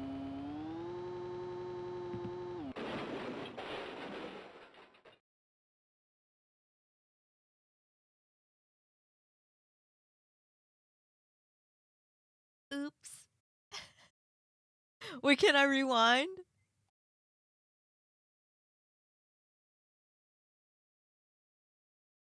Oh, neat. This is so so cool that you can rewind like that. This game is like...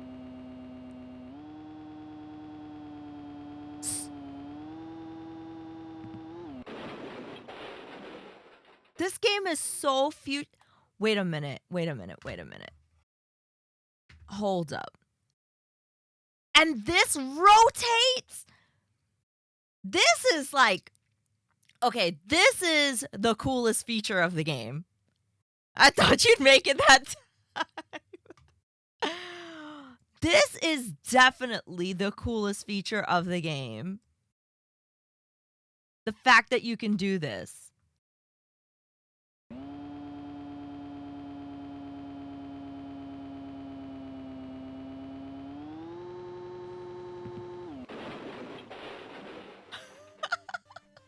Can you build tracks too?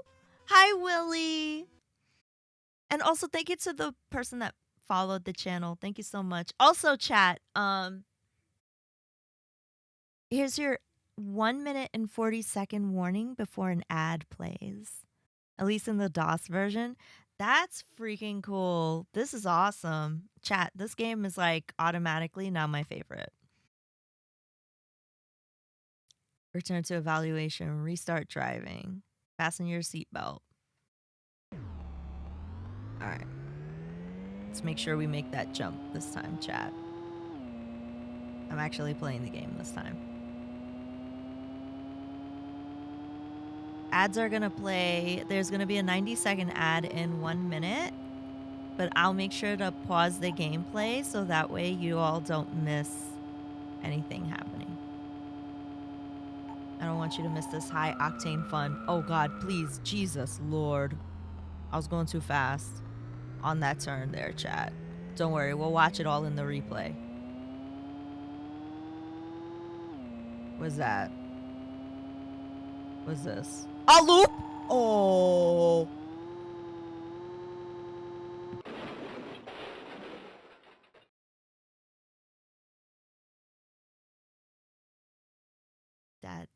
That was not good. The game also calculates the approximate time to finish a track, and if you cut corners, it will give you penalty time. You build your own tracks, Lemon Snake. That's cool. Remind me to never accept a lift from you. Listen. All right. Okay, chat. Before I get into showing the replay, I'm gonna wait for the ads to play through. Crash Drive, but so if you're not subscribed, you're probably seeing ads right now.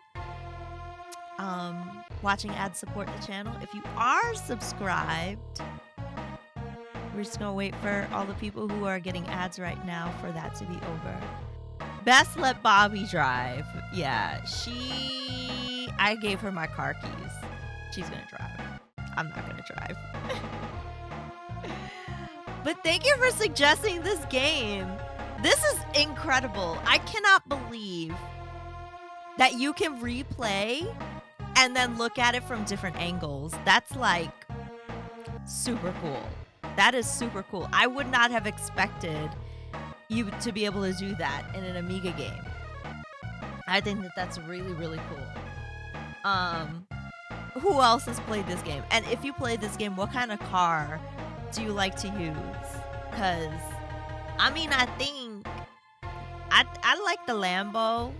I do like the Lambo. But some of those other cars were looking pretty cool. They were looking pretty cool. Limey, take care. Have a good sleep, okay? I hope we get to talk soon. Thank you so much for coming in and saying hi. I really appreciate it. Do you all like my Boing Ball cup? Speaking of Amiga, my Amiga Bill Boing Ball cup. I love this cup. It's my thing. Okay, welcome back. Welcome back for everybody who got hit with the ads. We paused the game so that way you didn't miss any of the action. We paused the game. So, welcome back. We're gonna continue on. Hi, Mr. Ages. My fave is the N7 Cup from Mass Effect. Yeah. That's really cool. Mass Effect is definitely a game series that I would love to get into. But yeah, welcome in everybody. Also, if you're watching from the front page, my name is Ash. I play lots of Nintendo games, lots of retro games. Today's our Amiga in the AM, so we're really excited to be playing these cool games early in the morning for you, or in the evening if you're in a different time zone, you know. Bobby is here too. But welcome back from everybody who watched the ads. Thank you for supporting the channel by doing that. Thank you so much. All right, let's view that replay, chat, because that was probably dreadful. All right, let's rewind all the way. Oh, I think I can just do this, and it'll go to the beginning. All right, let's check it out, chat.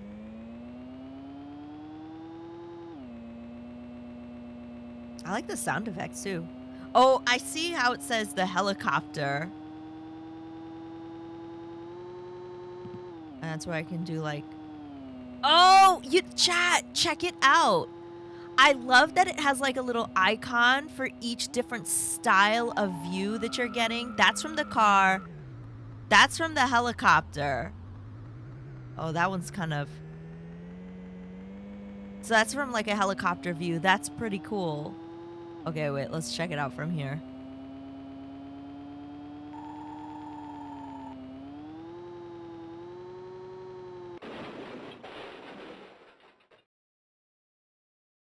Wow.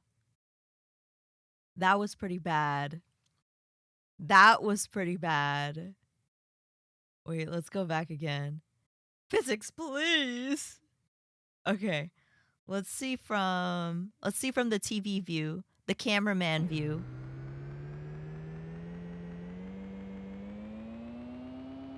Let's see what kind of perspective we're gonna get here.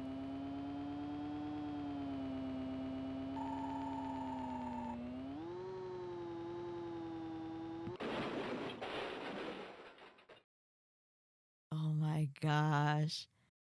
This is so fascinating. This is so fascinating, right? I prefer the top-down racers like Cars 2, All Terrain Racing, or Nitro. I played a similar game like this on the NES. You could do stunts though. Trent, welcome in. Welcome in. All right, let's get this view. Hold on. I'm going to try and rotate the camera a bit. Okay. Let's play. Supercars 2. Nice.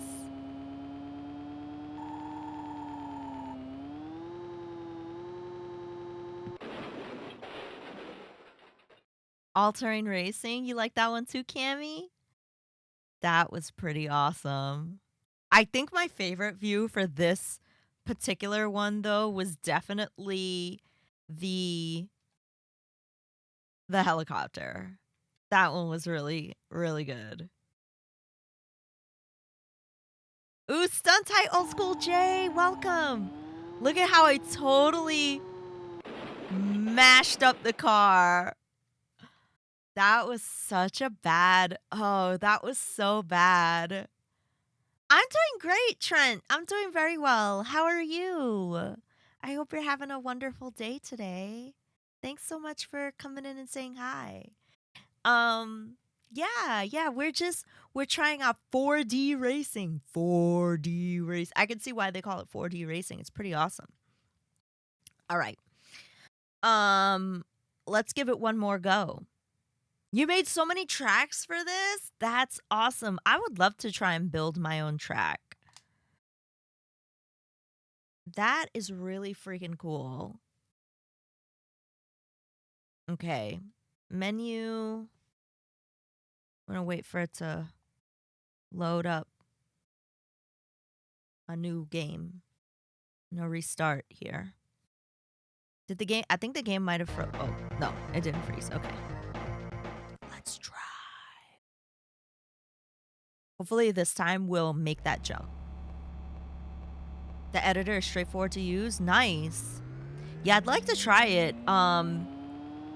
Just like racing in this is like really fun, and I love the fact that you can do replays on your driving. That is so cool. That's definitely one of the coolest features to me. Oops. We spun out, chat. We spun out. Hi, Sun Goku. Good morning. How are you? Welcome. Good to see you. We're playing 4D racing right now. It's really cool. This game is like, I feel like it's like super ahead of its time. Seriously, it's a very ambitious and awesome game. Okay. There are 5 landscape presets for the tracks, but the save files actually include all the terrain, so you can theoretically edit the hills and rivers too. What? Hot Wheels would have loved to collab with the company that made this game. That would be freaking... Yeah, that probably would have been really cool. Collab. Have rides setting up ridiculous crashes. Yo! It's actually like my favorite part so far. It's actually my favorite part. Just seeing like how silly the crashes are. And then getting like the different camera perspective. It's super cool. I mean, I feel like there was an arcade game that was kind of like this too. Like it Wait a minute. What was that?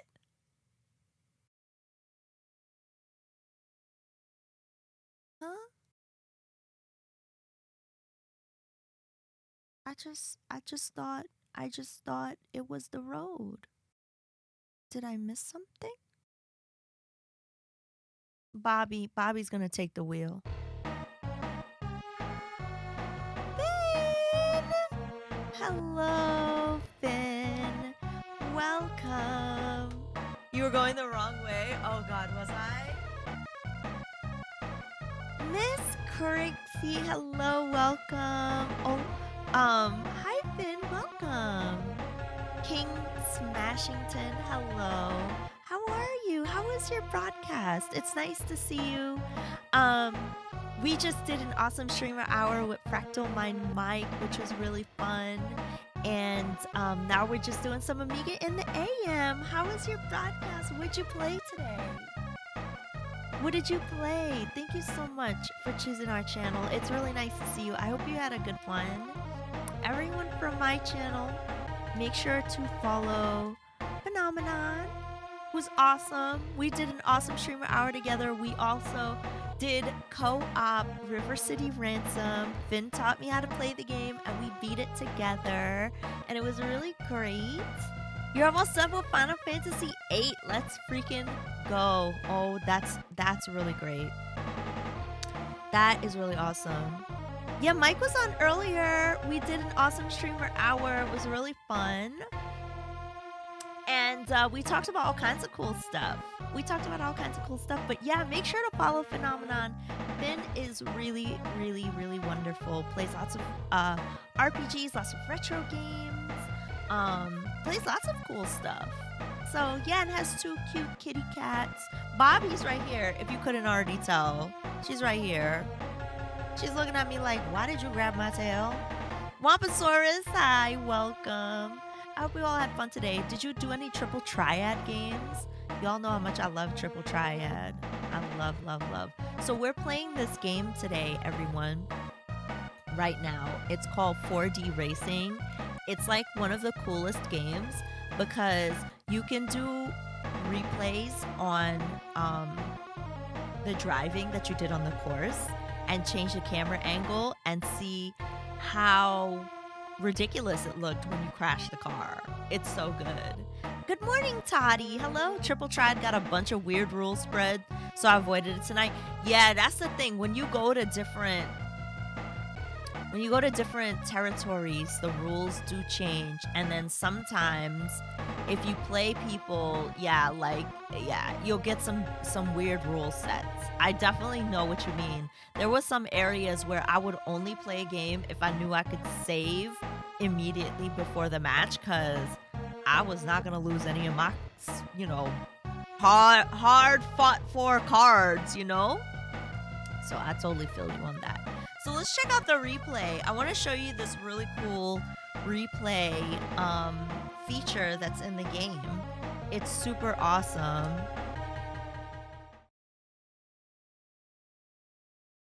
Where's the mouse? Okay, there we go. So we can rewind, and then let me grab my keyboard real quick. When I hit the C button, you see how like one is the helicopter, one is like us. We can like move around the car. This is like a cameraman angle. But we're gonna rewind, and we're gonna watch it from the perspective of the helicopter. Oh, hey, Bobby. Oh, you want to come sit on my lap? Come on. Come, baby.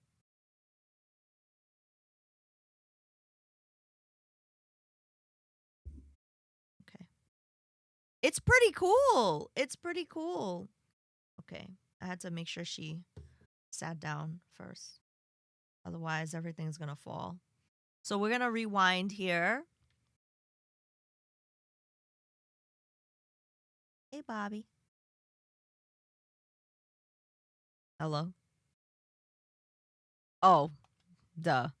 Oh, hi, cats.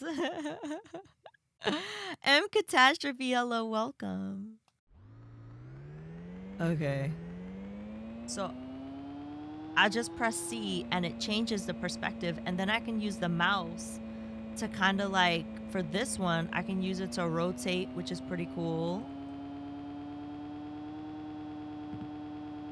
That's a good jump. I did a good jump there.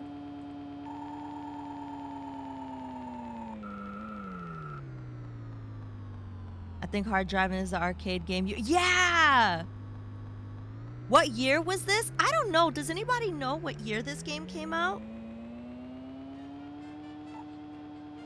Good morning, Voxel Trots. Thank you for the tier 1 sub for 13 months. Thank you so much. Thank you. 1992? That's pretty freaking awesome. I think hard driving is the one.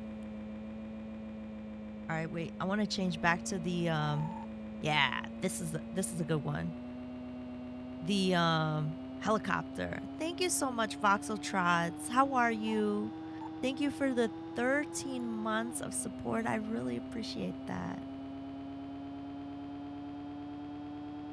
Okay. We're just playing some 4D racing. See, that was a good jump. Good jump. Before I crashed there. I crashed there before. That's where I spun out. I was going too fast. I was supposed to slow down on that corner. I should have slowed down. Turns like a dump truck. Yeah. I don't know what model of car this is either. See, and then that's where I crashed.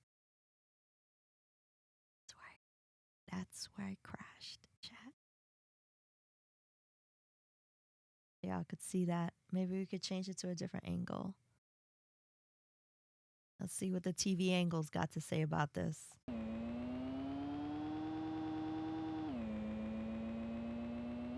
What's a roadblock in the middle of the track? Okay, that wasn't good. That wasn't a good angle. You could barely see what was going on there. Okay. Let's see what this one's got to say. Oh, can I zoom out? Is that what that means? Is that what that means? Oh, what? This is nuts. That is so impressive. All right. Okay, play. Stunts, one up, hello. Oh, man, that was too good. Yep, so that's it. I would just do this just for the sake of being able to record what you did and then play it back. That is so cool. I'm so glad you all suggested we play this today because this is a really awesome game. This is really awesome. You can drive in all these views by hitting the F keys. I think you can continue driving from a point in the replay. Really? That is freaking cool. Now check out the cars. Chat. We were checking out the cars before, chat. Okay, so I was using a Ferrari GTO, I guess. But check this out. Look at the Jaguar right here. Hi, JB. Good morning. How are you? The amount of time you spent playing on this, I mean, I don't blame you. I know the music is so good, right? Look at that Lambo truck, I guess. Oh, look at the Porsche, though.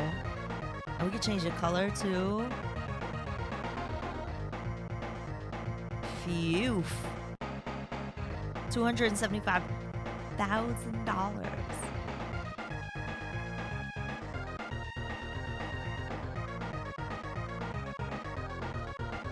The Corvette. 962, is that the one they took to Le Mans? Hi, Wamposaurus. Hey, let's change the color on this.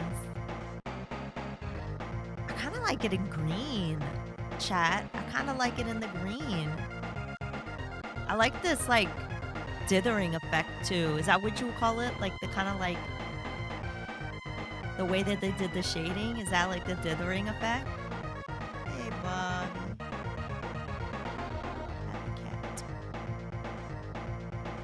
All right. What else we got here? Acura. Z-Man, good morning. Good morning. How are you? Hi, Stanley. Oh, man. Look at that. Look at that. That dithering, I bet that was originally played on a CRT. It probably looks really great on a CRT, Finn. I love low color dithering. I love it. You saw the kitty? I know. She's right here. She's right here on my lap. She's right here. You had a contact on your wall for years. So nice. Wait, let's change the color. Ooh, the purple is kind of nice. That purple is kind of nice. Ooh, but look at that blue. You like the red? You like the red? The red is kind of nice. Oh, man. I think I might go with the purple. All right. Let's try one more time.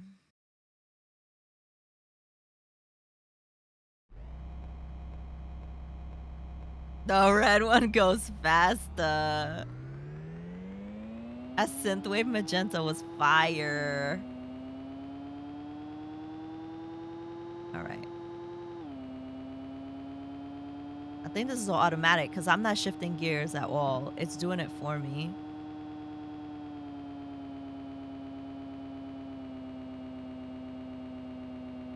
Ooh. No, no, no.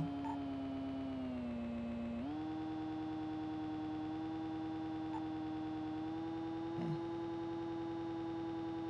Oh.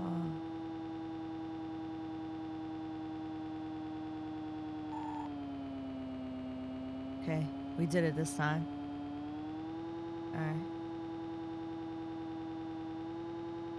And you select the gearbox type in the car selection. It was set to auto. Okay, good. I do have a license, yes. I do. Uh-oh. What's that? Is that a red light? Let's go.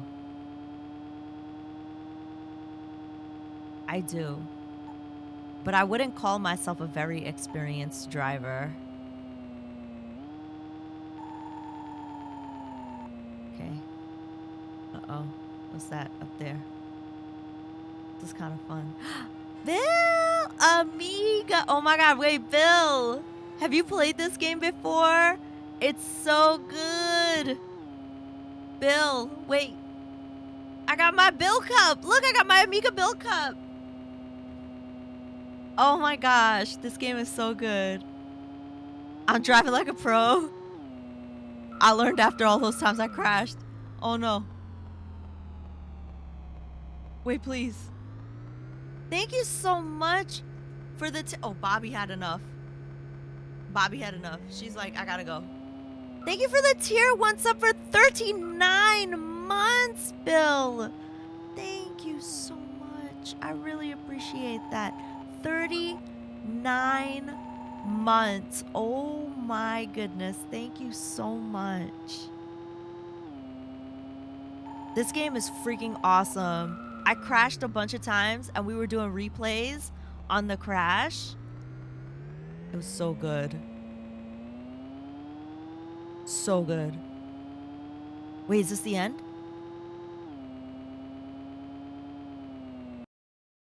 Oh, it's done. I actually completed a course. Let's freaking go. I can't believe it. GG. Thank you for the GG. We did it. 39 months is almost a year. Oh, yes. Thank you. Thank you. Thank you. Okay, can we replay? I got a high score. Input my name. Ash. Let's go. Way to go. Thank you. Can you take a look at the tracks? Oh, yes. We'll do that next. Yo, Drebin, what it do? Hello. All right. Let's start from the beginning. And then we'll play. Oh, man. Look at that. Magenta car. I love it. Okay. Here's me going up this hill over here. Looking good. Okay, we're gonna go straight. Let's see how to take this little corkscrew. They've got like a little corkscrew on the track. That's pretty cool.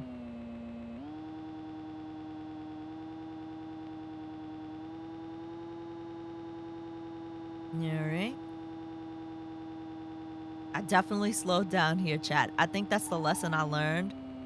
Is that I was supposed to slow down on these like turns and stuff. Because I was going at it like top speed. That was a mistake. That was absolutely a mistake. I know the camera perspective is so cool. The fact that we can change it in real time is just like so freaking awesome. Wait, can I pause it here? Stop. No, I want to go higher.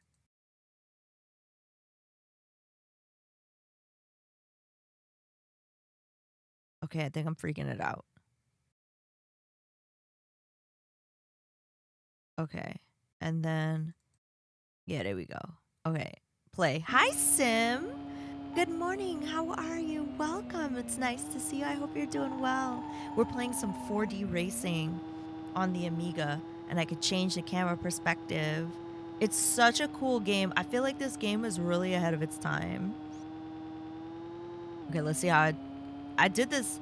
Oh, it wasn't a jump. I thought it was going to be a jump because the car did like get some airtime right here. Dude, I used to play this game as a kid. Yo, it's your boy, P Nasty. What's up? Ooh, that was a nice... Oh, yeah, and then I spun out. I was going too fast. Used to love to do the loops. Oh, my gosh. It's so cool. I definitely want to check out creating my own track. That seems like it would be really fun to do. The game also handles very well. Like doing a turn and stuff, as long as you're not going like faster than you're supposed to, the turns actually feel really good. And I feel like this is a game that would work so nicely with a wheel, if I had a wheel for it. But I just love the fact that you can do this. It makes it feel like TV. And then that's where... All right. Dead stop. Were there wheels for the Amiga? I don't know. I don't know. Does anybody in chat know the answer? I've never seen a wheel for the Amiga. This is definitely the Amiga version of hard driving. Sega Genesis. It's hard driving up next. Can see if we have it. Also, chat, an ad will play in 3 minutes, and it's going to play for 90 seconds. So if you're not subscribed in 3 minutes, there will be an ad. No wheels that I know of. Had a whole arcade cabinet where you turn a key and everything. I remember that. Actually, you know what's funny, chat? So I have a video of my uncles. They went out to arcade in Manhattan one night. And they were playing that game, this hard driving game in the arcade. And this is a videotape, like, I swear it must be from like the 90s or something. And they were filming themselves in like the arcade, like, and like playing this game. And it was so fascinating to watch. Just like the little time capsule it was to see like all the things on the wall, all the other arcades that were in this space. I think the arcade was located on 42nd Street. Around there. It was definitely in Times Square for sure. So it was really cool to get that footage of them playing in the arcade and sitting in the cabinet playing that hard driving game. That's really cool. They were both analog and digital wheels for Amiga, as well as foot pedals that could be used with them. That's cool. Maybe I don't know if maybe they were like maybe they were exclusive to Europe or something, or I don't know. Those old New York City arcades, like what I would pay like to go back in time, right? To be able to check out like some of those spaces, that would be so fantastic. All right, let's go to the menu. Thank you so much to the person that followed the channel. Thank you. Thank you so much. If you've never been here or if you're viewing from the front page, my name is Ash. I play lots of retro games. Today's our Amiga in the Morning broadcast. We play Amiga games on Saturdays in the morning. So thank you so much for coming to hang out with us today. I Google hard driving for Sega, and despite it coming out a year earlier than this game, it featured road traffic. That is cool. Okay, let's take a look at the tracks. Default, fastest time, Lamborghini. That's me. Hi, OGB. It's my first time here. How you doing today? Oh, hello. It's nice to meet you, OGB. Welcome. Okay, let's see what other tracks they've got. The Bernies. Okay. Ooh, we can edit the tracks too. Look at that. Dizzy. Oh, yeah. This one's got a lot of loops and stuff. Okay, chat. I'm gonna pause playing the game for 90 seconds. Since an ad is playing, that means anybody who's not subscribed is seeing an ad right now. So we're just going to wait until that ad is done, and then we're going to continue on with the game. Bobby is sitting on the ground looking at the door. You would swear that this cat never saw a morsel of food in her life. But don't let her trick you. She has had many foods today. Bobby! As she wiggles her tail. So how's everybody doing? How's your day? Look at my super cool cup. Given to me by Amiga Bill with the boing ball, the Amiga boing ball. I love this cup. I love the Doppler effect of the siren in the music. That is really cool. Yeah, you're right. I wasn't paying attention to that. I'm not going to drop the cup. Listen, I promise. I'm not going to drop the cup. I promise. Okay, 18 seconds before the ad is done. I never knew anyone who had a setup like that. That is really cool. By accident. Oh, yeah. No. I'm going to make sure that I'm very careful with my Amiga Bill Cup. Also, if y'all don't know, our next Awesome Streamer Hour interview is going to feature Amiga Bill tomorrow. Tomorrow at 2 p.m. Here's my Club VIP Amiga Bill card. To start some Amiga in the morning. Exactly. So welcome back for everybody who saw the ads. Welcome back. We didn't play any of the game while you were away. Thank you so much for being patient. And yeah. So we're going to have a little chat with Amiga Bill tomorrow. I'm so excited. Look, I have like 3 Amiga Bill stickers now. I have a bunch. So yeah, I cannot wait. I can't wait. It's gonna be so much fun. All right. Yo, look at that. Oof, man, that car is nice. Okay. I think it pushed me out of the taking a look at the tracks. I think it pushed me out. So we might have to wait for it to load the tracks again. Okay.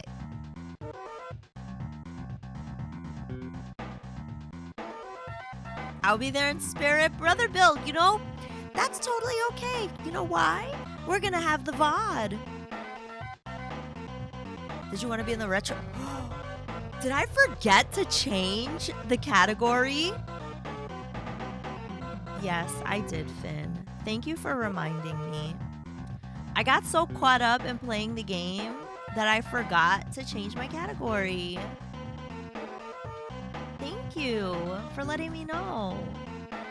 I really appreciate that. I should change the name of this too. Amiga in the morning. All right.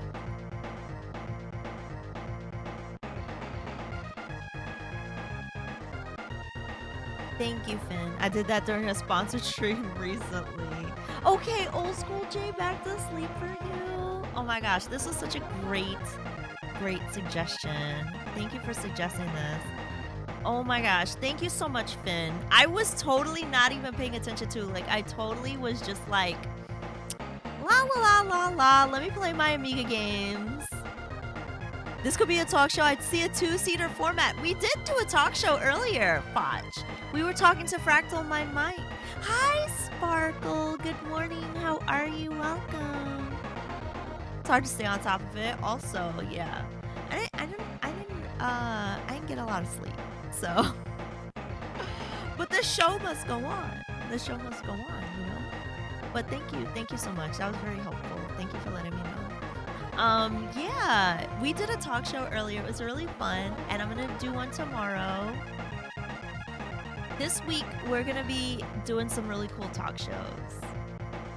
I'm doing well, Curtis. Thank you for coming in and saying hello. How are you today? Okay, let's see. Let me see. Whoa. I did not even realize there were all the... Okay, let's check out the sleepy.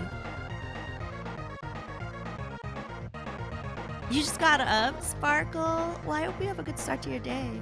This segment, powered by coffee.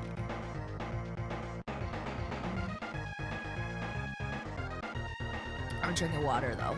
I'm drinking water. Verge of Apathy, welcome. How are you? Nice to see you. I don't know if it selected the track that I selected. I think it did, but I don't know. Can't do a barrel roll anymore. Oh, I forgot to wait, hold up. I forgot to turn the stuff back on. Hold up. Can I pause here? Okay. The mug looks good. You don't have one, Bill? Hi, Signal. Welcome. You don't have one for yourself? Oh no. I forgot to turn them back on. Chat. Okay. Okay, I'm putting them back. I'm putting them back. I'm putting them back.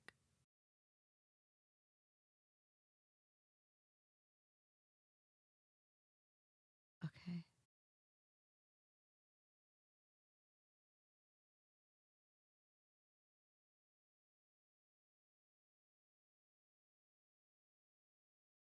Do a barrel roll. There you go. I forgot. I take them off when we do the talk show bit. I take them off when we do the talk show bit. Posture check. Good call. Good call. Girl, please. Good call. Good call. Shoulders back. I know. I was slouching. I was definitely slouching. Okay, there we go. Okay. All right. Oh. Play? Replay? No. Meow, meow, meow, meow, meow, meow, meow, meow. Enjoy that slouch while you can. Restart driving. Okay. Fasten your seat. Oh, I like that it tells you fasten your seatbelt. You're right. I have to be careful. You're right. You gotta subscribe to your Patreon to get those goodies. Exactly. So I'm using a combination of the keyboard and my controller here in order to control this game.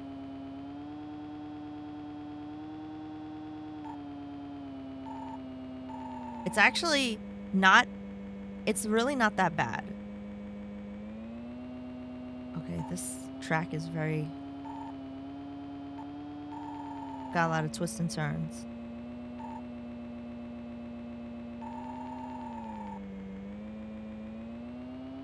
Hello? You know, this game would be cool in VR. I would totally play this game in VR. Uh-oh. Oh, wow. There's like a city scene back there. Oh, I definitely thought I was going to crash. It looks kind of like a dystopian city back there. Oh, no.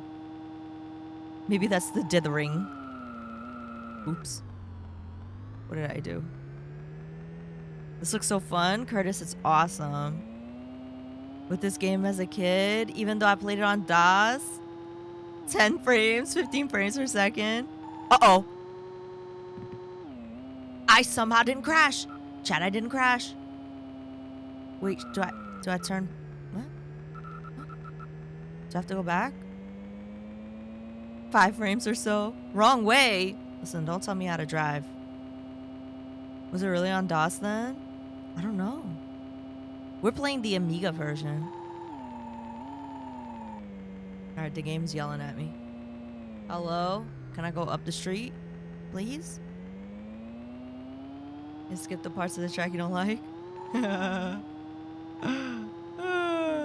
Yep. Whee! Oops.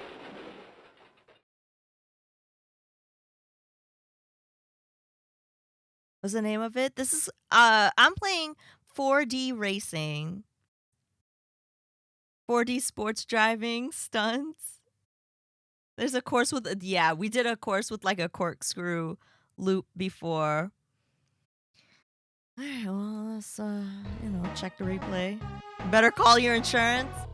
I don't know if they're gonna cover that, Curtis. I don't know if they're gonna cover that. They're probably gonna say no. All right, let's replay. There's a lot of those. All right. Stunts, it used to be called, is at least the DOS version. Driving off the side of a massive ramp. Okay, hitting the guardrail, instant. Right, Voxel? What was up with that? What was up with that? I flew off the side, landed no problem. Drove back, hit that. Nope, game was like, nope. All right, let's see what happens here. Yeah, I didn't go around those turns very gracefully there. Yeah, no.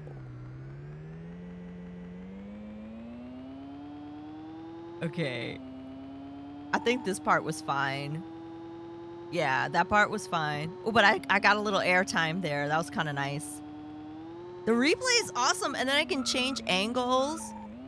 which is really cool.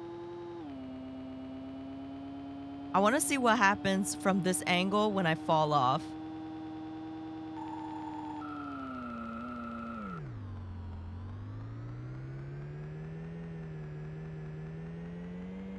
Hi, welcome in. How are you? So good. Okay, wait. Eek. The broken window looked good. Just like broken glass in the oldest computer game I ever played, a shuffle puck, one on a black and white computer. Sparkle. Is a track editor? Yeah, there's a track editor. Yeah. Actually, I definitely want to check out the track editor.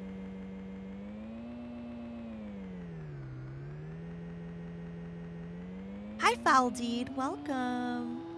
Bobby is here. She's sitting by.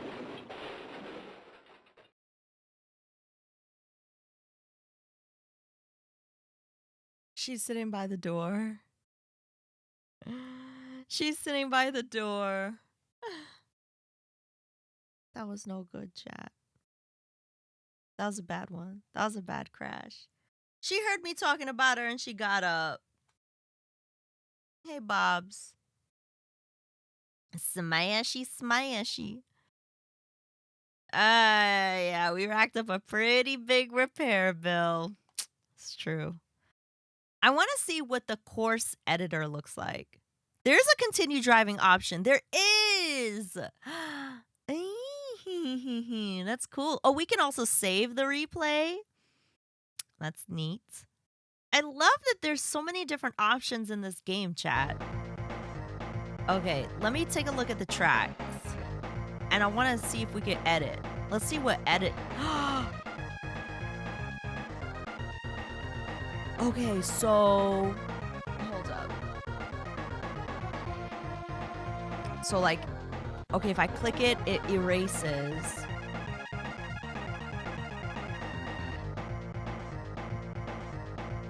Okay. Oh, I see. Ah.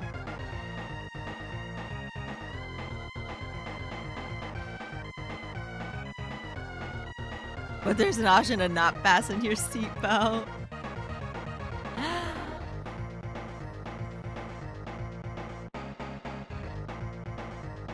Pen, hello. Thank you for the tier 1 sub for 3 months. Thank you so much.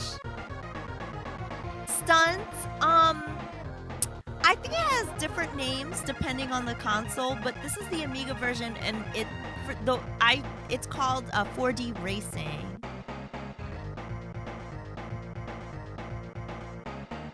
Pen, thank you so much for the tier 1 sub for 3 months.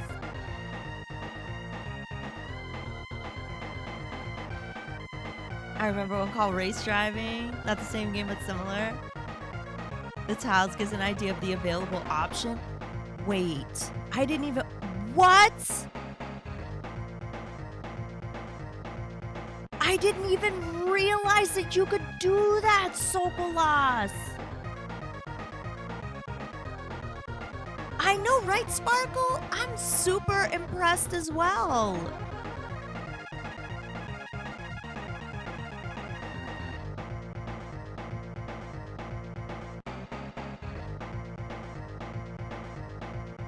This is so cool.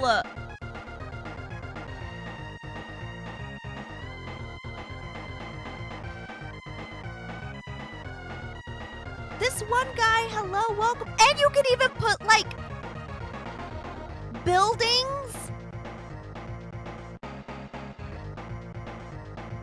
and trees and cactus. Cool.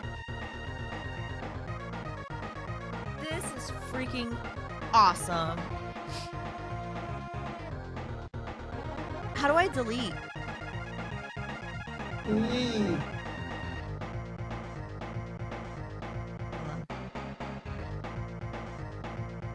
Oh, there we go. Yo, this is like the coolest thing I've ever seen, chat. I think I might have found my new like thing to do when I just want to chill and relax is play this really cool game. Look at this. And build tracks. This is like the coolest thing I've ever seen. Wait, hold on.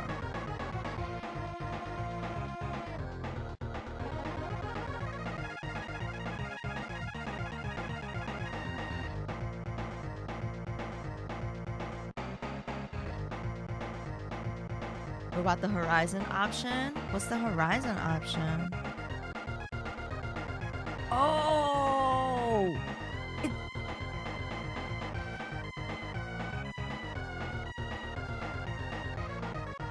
It changes, yeah, it changes what it looks like. Oh, that is so cool. Okay, I want mine to be tropical. Gotta go get pizza. Oh my god, enjoy. Chat, this is like the coolest thing ever. Pin, thank you so much. Thank you so much. Enjoy your emotes and your ad-free viewing. Okay. Wait. Load. I gotta go simple here.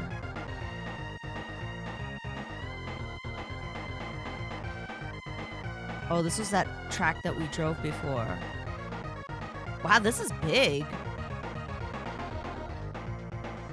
You can even make a fake city with just pretend you're on a casual drive. That's true. We could just do a simple one. We could just do a simple one. Okay, Broman, thank you so much for the... Thank you so much for the Prime sub, okay, Broman. Thank you for using your one and only Prime you get a month. Thank you so much. Good morning. How are you? Welcome. Driving in that city would probably bring the game to one frame per second. Enjoy your emotes and your ad-free viewing. Oh, you like my controller? I actually have like a 10% off coupon code with them. This is the Power A.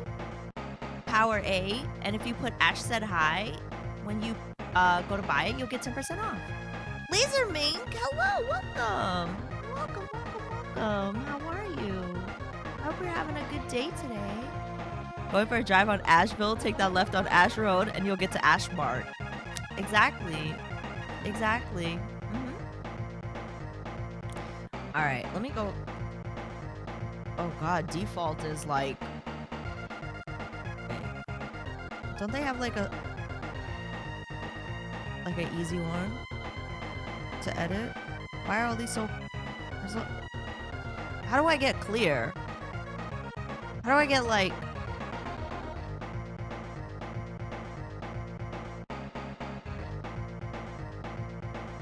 Is it sleepy? I want like a small one. Oops. Okay. How do I just... Okay, wait. Hold up, chat. I'm trying to figure out how to... Oh, you could do dirt road. I wonder what that means. Tunnels? Oh, I could add a tunnel? What happens if I add a tunnel right here? You get Ash Toys and Ash Donalds for lunch. That's so funny. Oh, if I go to new. Oh my god, you're so right. Duh. What's terrain 1 mean? Wait. Okay, I see. Okay, new. Terrain 2. Okay. Oops, I didn't mean to put that there. Okay. I just want to build a simple track. Alright. This. And then I want, like, just a straight line. Okay, like, wait, no. Hold up. Like this. No. This. We'll make it go for like that. And then this. Right? Okay. And then I want... no, none of this. I just want simple. Look at all these fancy loop-de-loops. Hold on, maybe we'll put one fancy loop-de-loop on this side. Okay. And then the horizon is gonna be tropical. And there's a ramp to the bridge. Uh-oh. Alright, we're gonna see how it looks. The loop-de-loop should look different. Okay. Where's just the straight line for...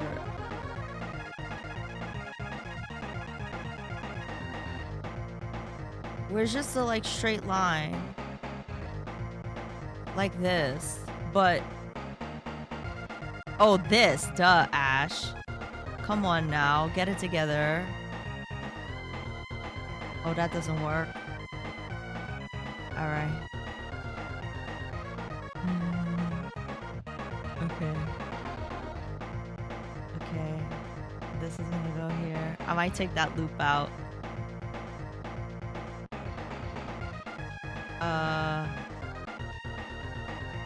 Hi, Prince Vase. Hello, welcome. How are you? Hi, St. Jimmy. Welcome. How are you? Okay, I just want to test out what this looks like. Okay, and I want these little trees here. We're building a track. We're building a racetrack. And I want these little cacti over here. Happy little trees. I need to put a start line. Isn't that what this is?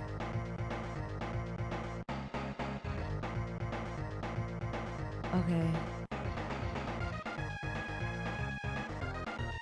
Okay, and that's the ramp over there. I just want to see what this does. Oh, should we put a little barn? Okay, we'll put a little barn. Okay. Done. Save first. Ash. Okay. Okay, let's try it out. Let's see if it works. Let's see if it works. Hello? Did I mess up the game?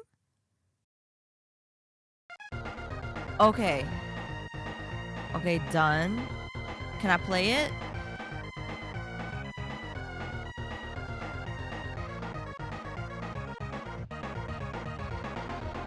Whew. It's not working now. I think I messed the game up. I have to do this black flashy thing when they have to write to the disk image. Oh, got it. Now I can't click on anything. Oh, we managed to save. Me too. Well, now nothing is like it's like frozen.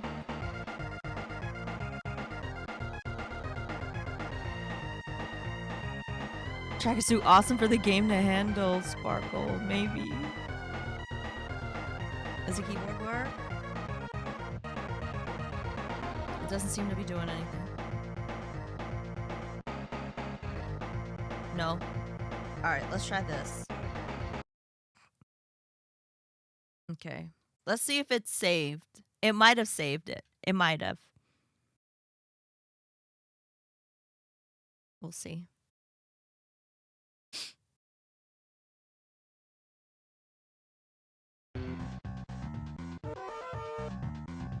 Cat jam, chat. Cat jam.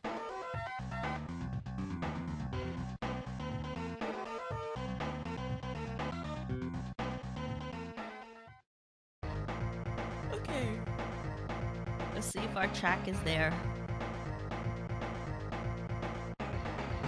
More tracks. Ah! It's there. All right, let's drive. Oh my gosh, I made a track, chat. Is this my track?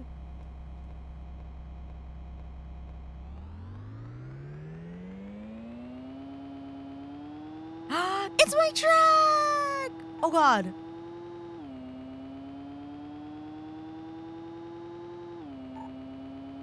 Oh, now I see how that works.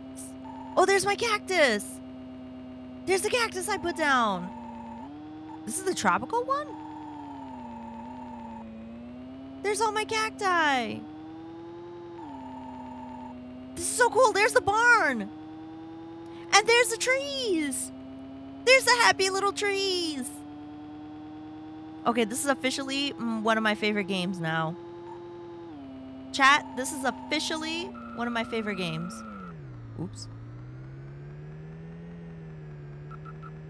Oh, thank you, Andre. The happy little accident. Ay, ay, ay. Oh god, oh god. Okay, wait.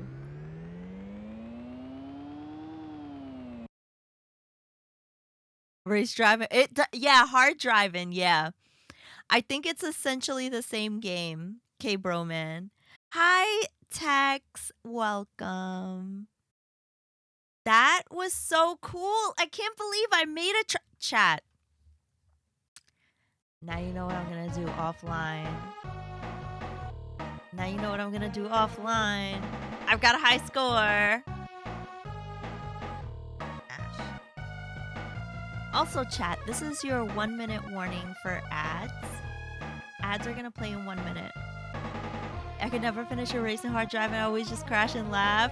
It's so funny. It really is. K-Bro Man, we definitely did a couple of races.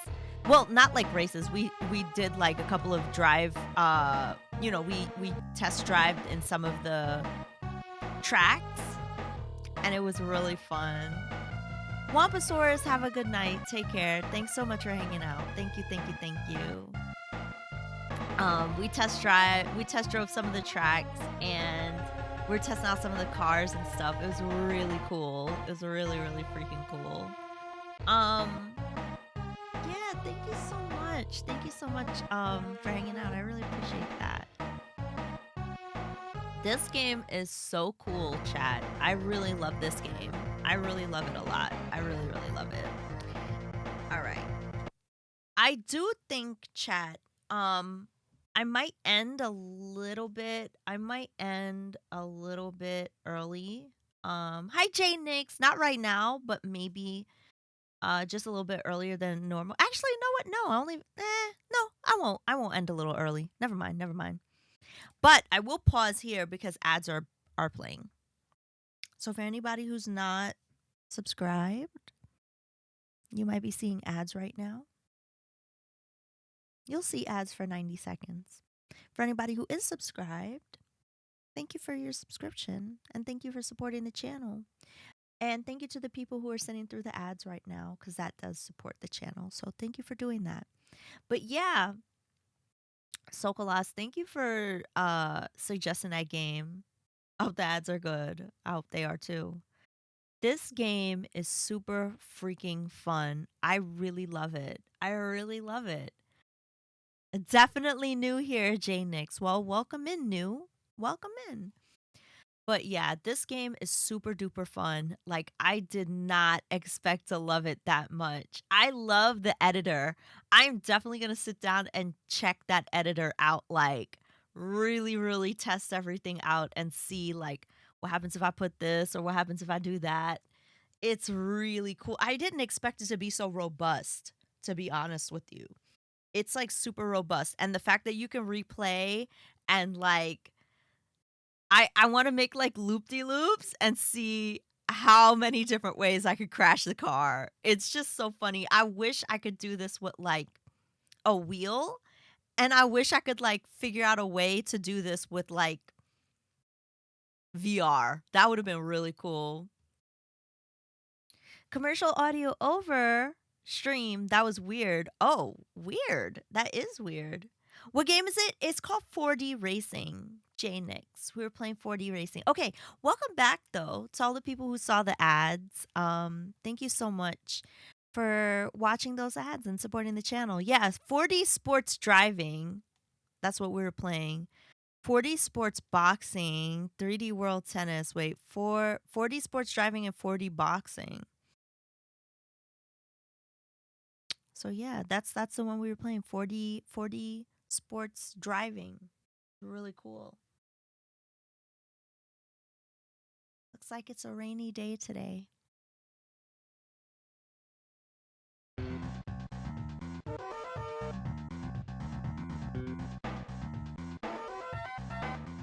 I just wanted to take a look and see. I like that it saved my track too. I just want to take a look at the cars again.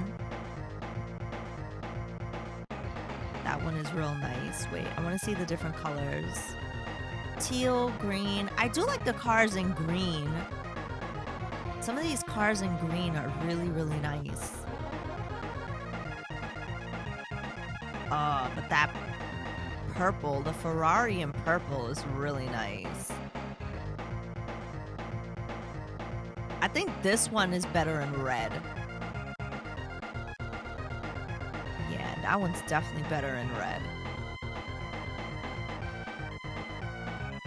I think this one looks good in green. Or gray. They forgot to put in the rear wheels. Wait. Oh my god, totally. You're so right. That is so funny. Ooh, this one's nice. Wait, let me see the color on this one. I love this in blue. I really love this in blue. Oh, and you could set opponents too? Race against the clock. Okay. Oh, and they have character portraits and everything? What?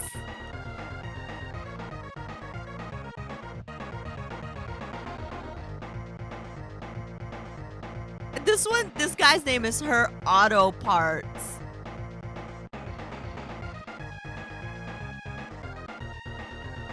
Wow.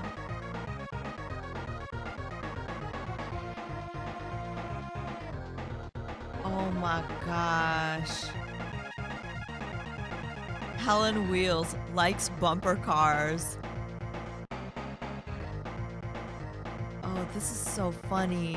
Problems all. Wait, is that what it said? That is too funny. Problems, none. He learned to trade outrunning cops in New York. Wow. This is too funny.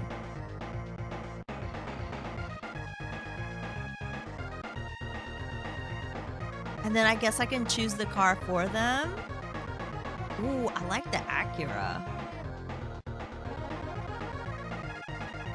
That Acura is really, really nice, actually. Alright. That is really fun.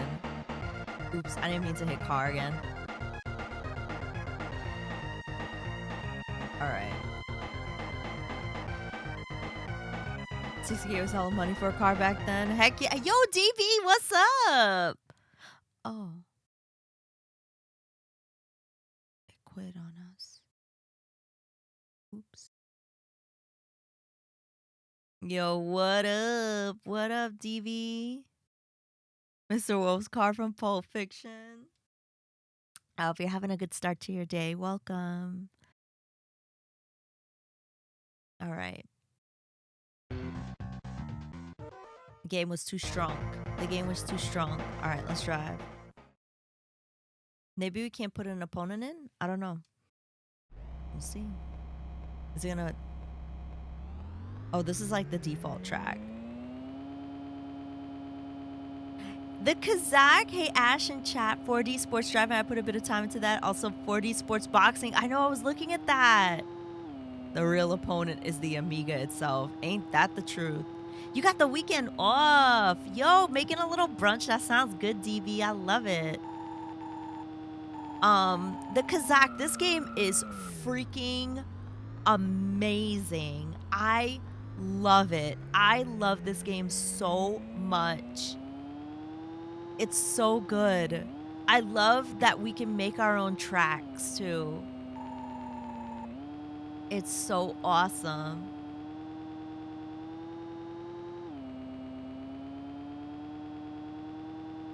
Zuperdan, good Amiga morning, welcome. Ooh, chicken and waffles, let's go. Takes a little getting used to, but that's how retro works. Very true, very true. But yeah, once you kind of get used to it and you know what to do, oh my gosh. And I just like seeing how we can, different ways that we could crash the car. All right, I'm gonna intentionally crash.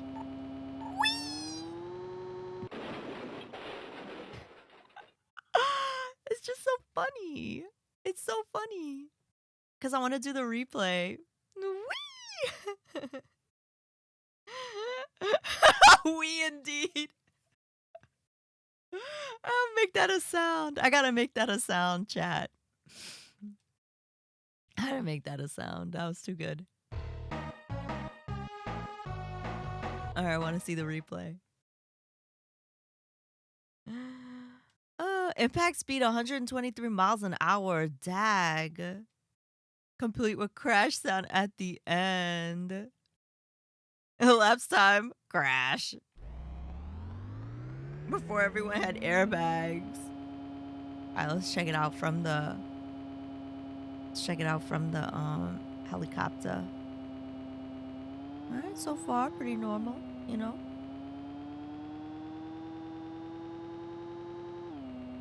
Okay. Oh, got some good air time right there. That was pretty good. Pretty good. Taking that turn. I think I spun out. Yeah, I did. That blue looks so good on that car. I would love to see this on a CRT.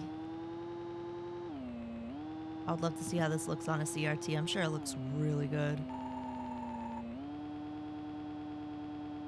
All right. I think we're coming up. Oh, no. This is where, like, there's, like, a lift in the road, I think. Yeah. I think the jump is coming soon. Okay. It's a nice straightaway. Hi, Bearded Retro Guy. Welcome in. How are you today? Good to see you. Ugh! That was some crash. Oops. Oops. Yeah, let's just go back a little bit. Yeah, we're sitting at the front page right now. Yep. I do know. Yeah. Thank you for letting me know that that's how you found us today. That's really cool. Boop.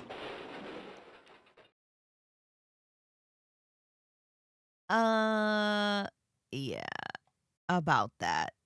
Don't show this to my insurance. Oh.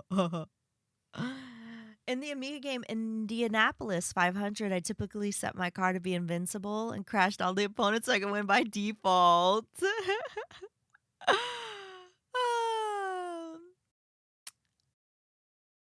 My driving big rig built complete. Nice. That's awesome. Caligula too much. Oh my gosh, y'all are funny. How old is the Amiga? I think Amiga started in the 80, 85, 84, 85. Somebody please correct me if I'm wrong. 85. Took most of my October weekend. Nice. Well, so is that a driving rig to play racing games? Bearded Retro Guy? Amiga 1000, 1985. Nice. Only Amiga makes it possible. Yo, that's awesome. What kind of racing games are you gonna play? Um, there's this like one racing game. I forget what it's called, but it's like it's like more like a racing simulator. Um, Amiga 1200 had 30th birthday not too long ago. That's awesome. Um, I forget the name of it, but yeah, that's cool. I have a Gran Turismo F1. Nice. Oh, Truck Sim. You know, I actually really love American Truck Simulator. I own it myself and I have a racing wheel and it works really well with it. But I actually really like that game. It's really relaxing to play. And I like watching others play it as well. It's such a relaxing game. And I also have this game on Steam. It basically teaches you how to drive. It's really, really cool. I like it. I like it a lot. You got a wheel and pedals because of American Truck Simulator. That's awesome. Yeah, and it's just like such a super chill game to enjoy the scenery, the triple screen setup. Yeah, yeah, yeah. I totally hear you.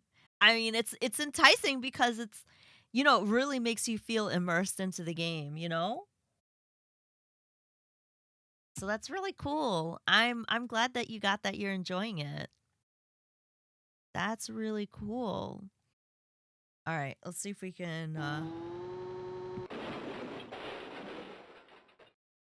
yeah, about that. About that. Let me see what this one looks like.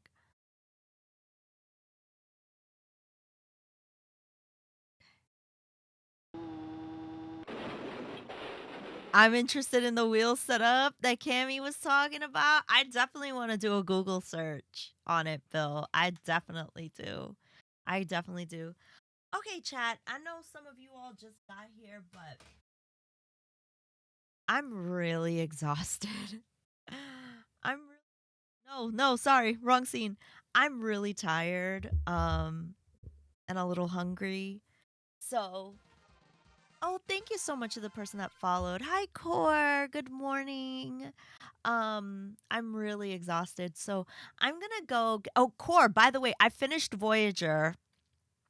Everyone, I finished Voyager. I'm not gonna say what happens at the end, but I like cried. Okay, seriously, but it was really nice hanging out with you all. I hope you all enjoyed the awesome streamer hour with Fractal Mind Mike. Thank you so much for hanging out with me today. Thank you, Finn. Thank you for the raid and bringing your crew on over. Thanks, Foul Deed. Time for 80s, 90s Star Trek episode. I was thinking, no, seriously, Core. Yeah, it's so funny that you said that because I was literally in my mind thinking, I wish there was a way I could just shuffle episodes now. Thank you, Cammy. Did I readjust my room? Not really, no. I didn't. But I need to do it soon. I know, Mr. Ages, I'm so tired. I know. I'm going to take a little nap and then I got some cool stuff to do later on in the afternoon. Thank you, San Goku. Oh my gosh, thank you so much, everyone. Today was a really, really amazing broadcast. I've been having so much fun doing these little chats with people and doing different things. It's been really fun. Thank you for hanging out with me today. Thank you, Sparkle. Thank you so much. Here, let me give you all some links. If you all like to use Discord, here's our Discord. Feel free to jump in there and stay up to date with the channel there. You can also follow me on my social links: Twitter, Instagram, TikTok, and YouTube. Thank you, Kazak. Thank you so much for coming in and hanging out with us for a little while. Um, Thank you, Signal. Thank you so much. Let's see who's on. Let's see who we can give a nice little raid to. Graybeard, thank you so much. Thank you, thank you, thank you. Oh my gosh, should we just go and raid Mike again? I think we should just go and raid Mike. I think that's what we should do. Mike is playing Plock. Um, here's the raid message. Here's the raid message chat. Ash said diddle. That's the raid message, okay? I'm gonna put it like that, and then I'm gonna put it like this. That's the raid message. So copy that down, and let's all go say hi to Mike. Hopefully he's not ending his broadcast. Hold up. Let me make sure. No, he's still playing Plock. Playing a Super Nintendo game. Yes. He's playing Plock. All right, let's just all go over there. It's gonna be huge. All right. Thank you for hanging out with me, everybody. I am so grateful that I was able to spend this amazing Saturday with you all. I had a lot of fun, and I will see you tomorrow. We're doing an awesome streamer hour. One of my favorite people on the planet, Amiga Bill. It's going to be great. We're going to talk about Amiga. We're going to have fun, and I will see you all then. Thank you for the follows, everyone. And don't forget to tell your friends. Ash said hi. Take care, and I will see you tomorrow. Bye bye, everybody.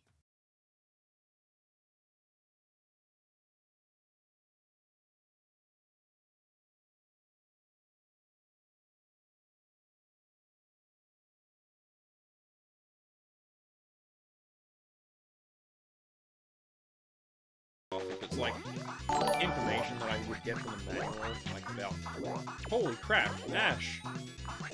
Sorry, you took me by surprise there.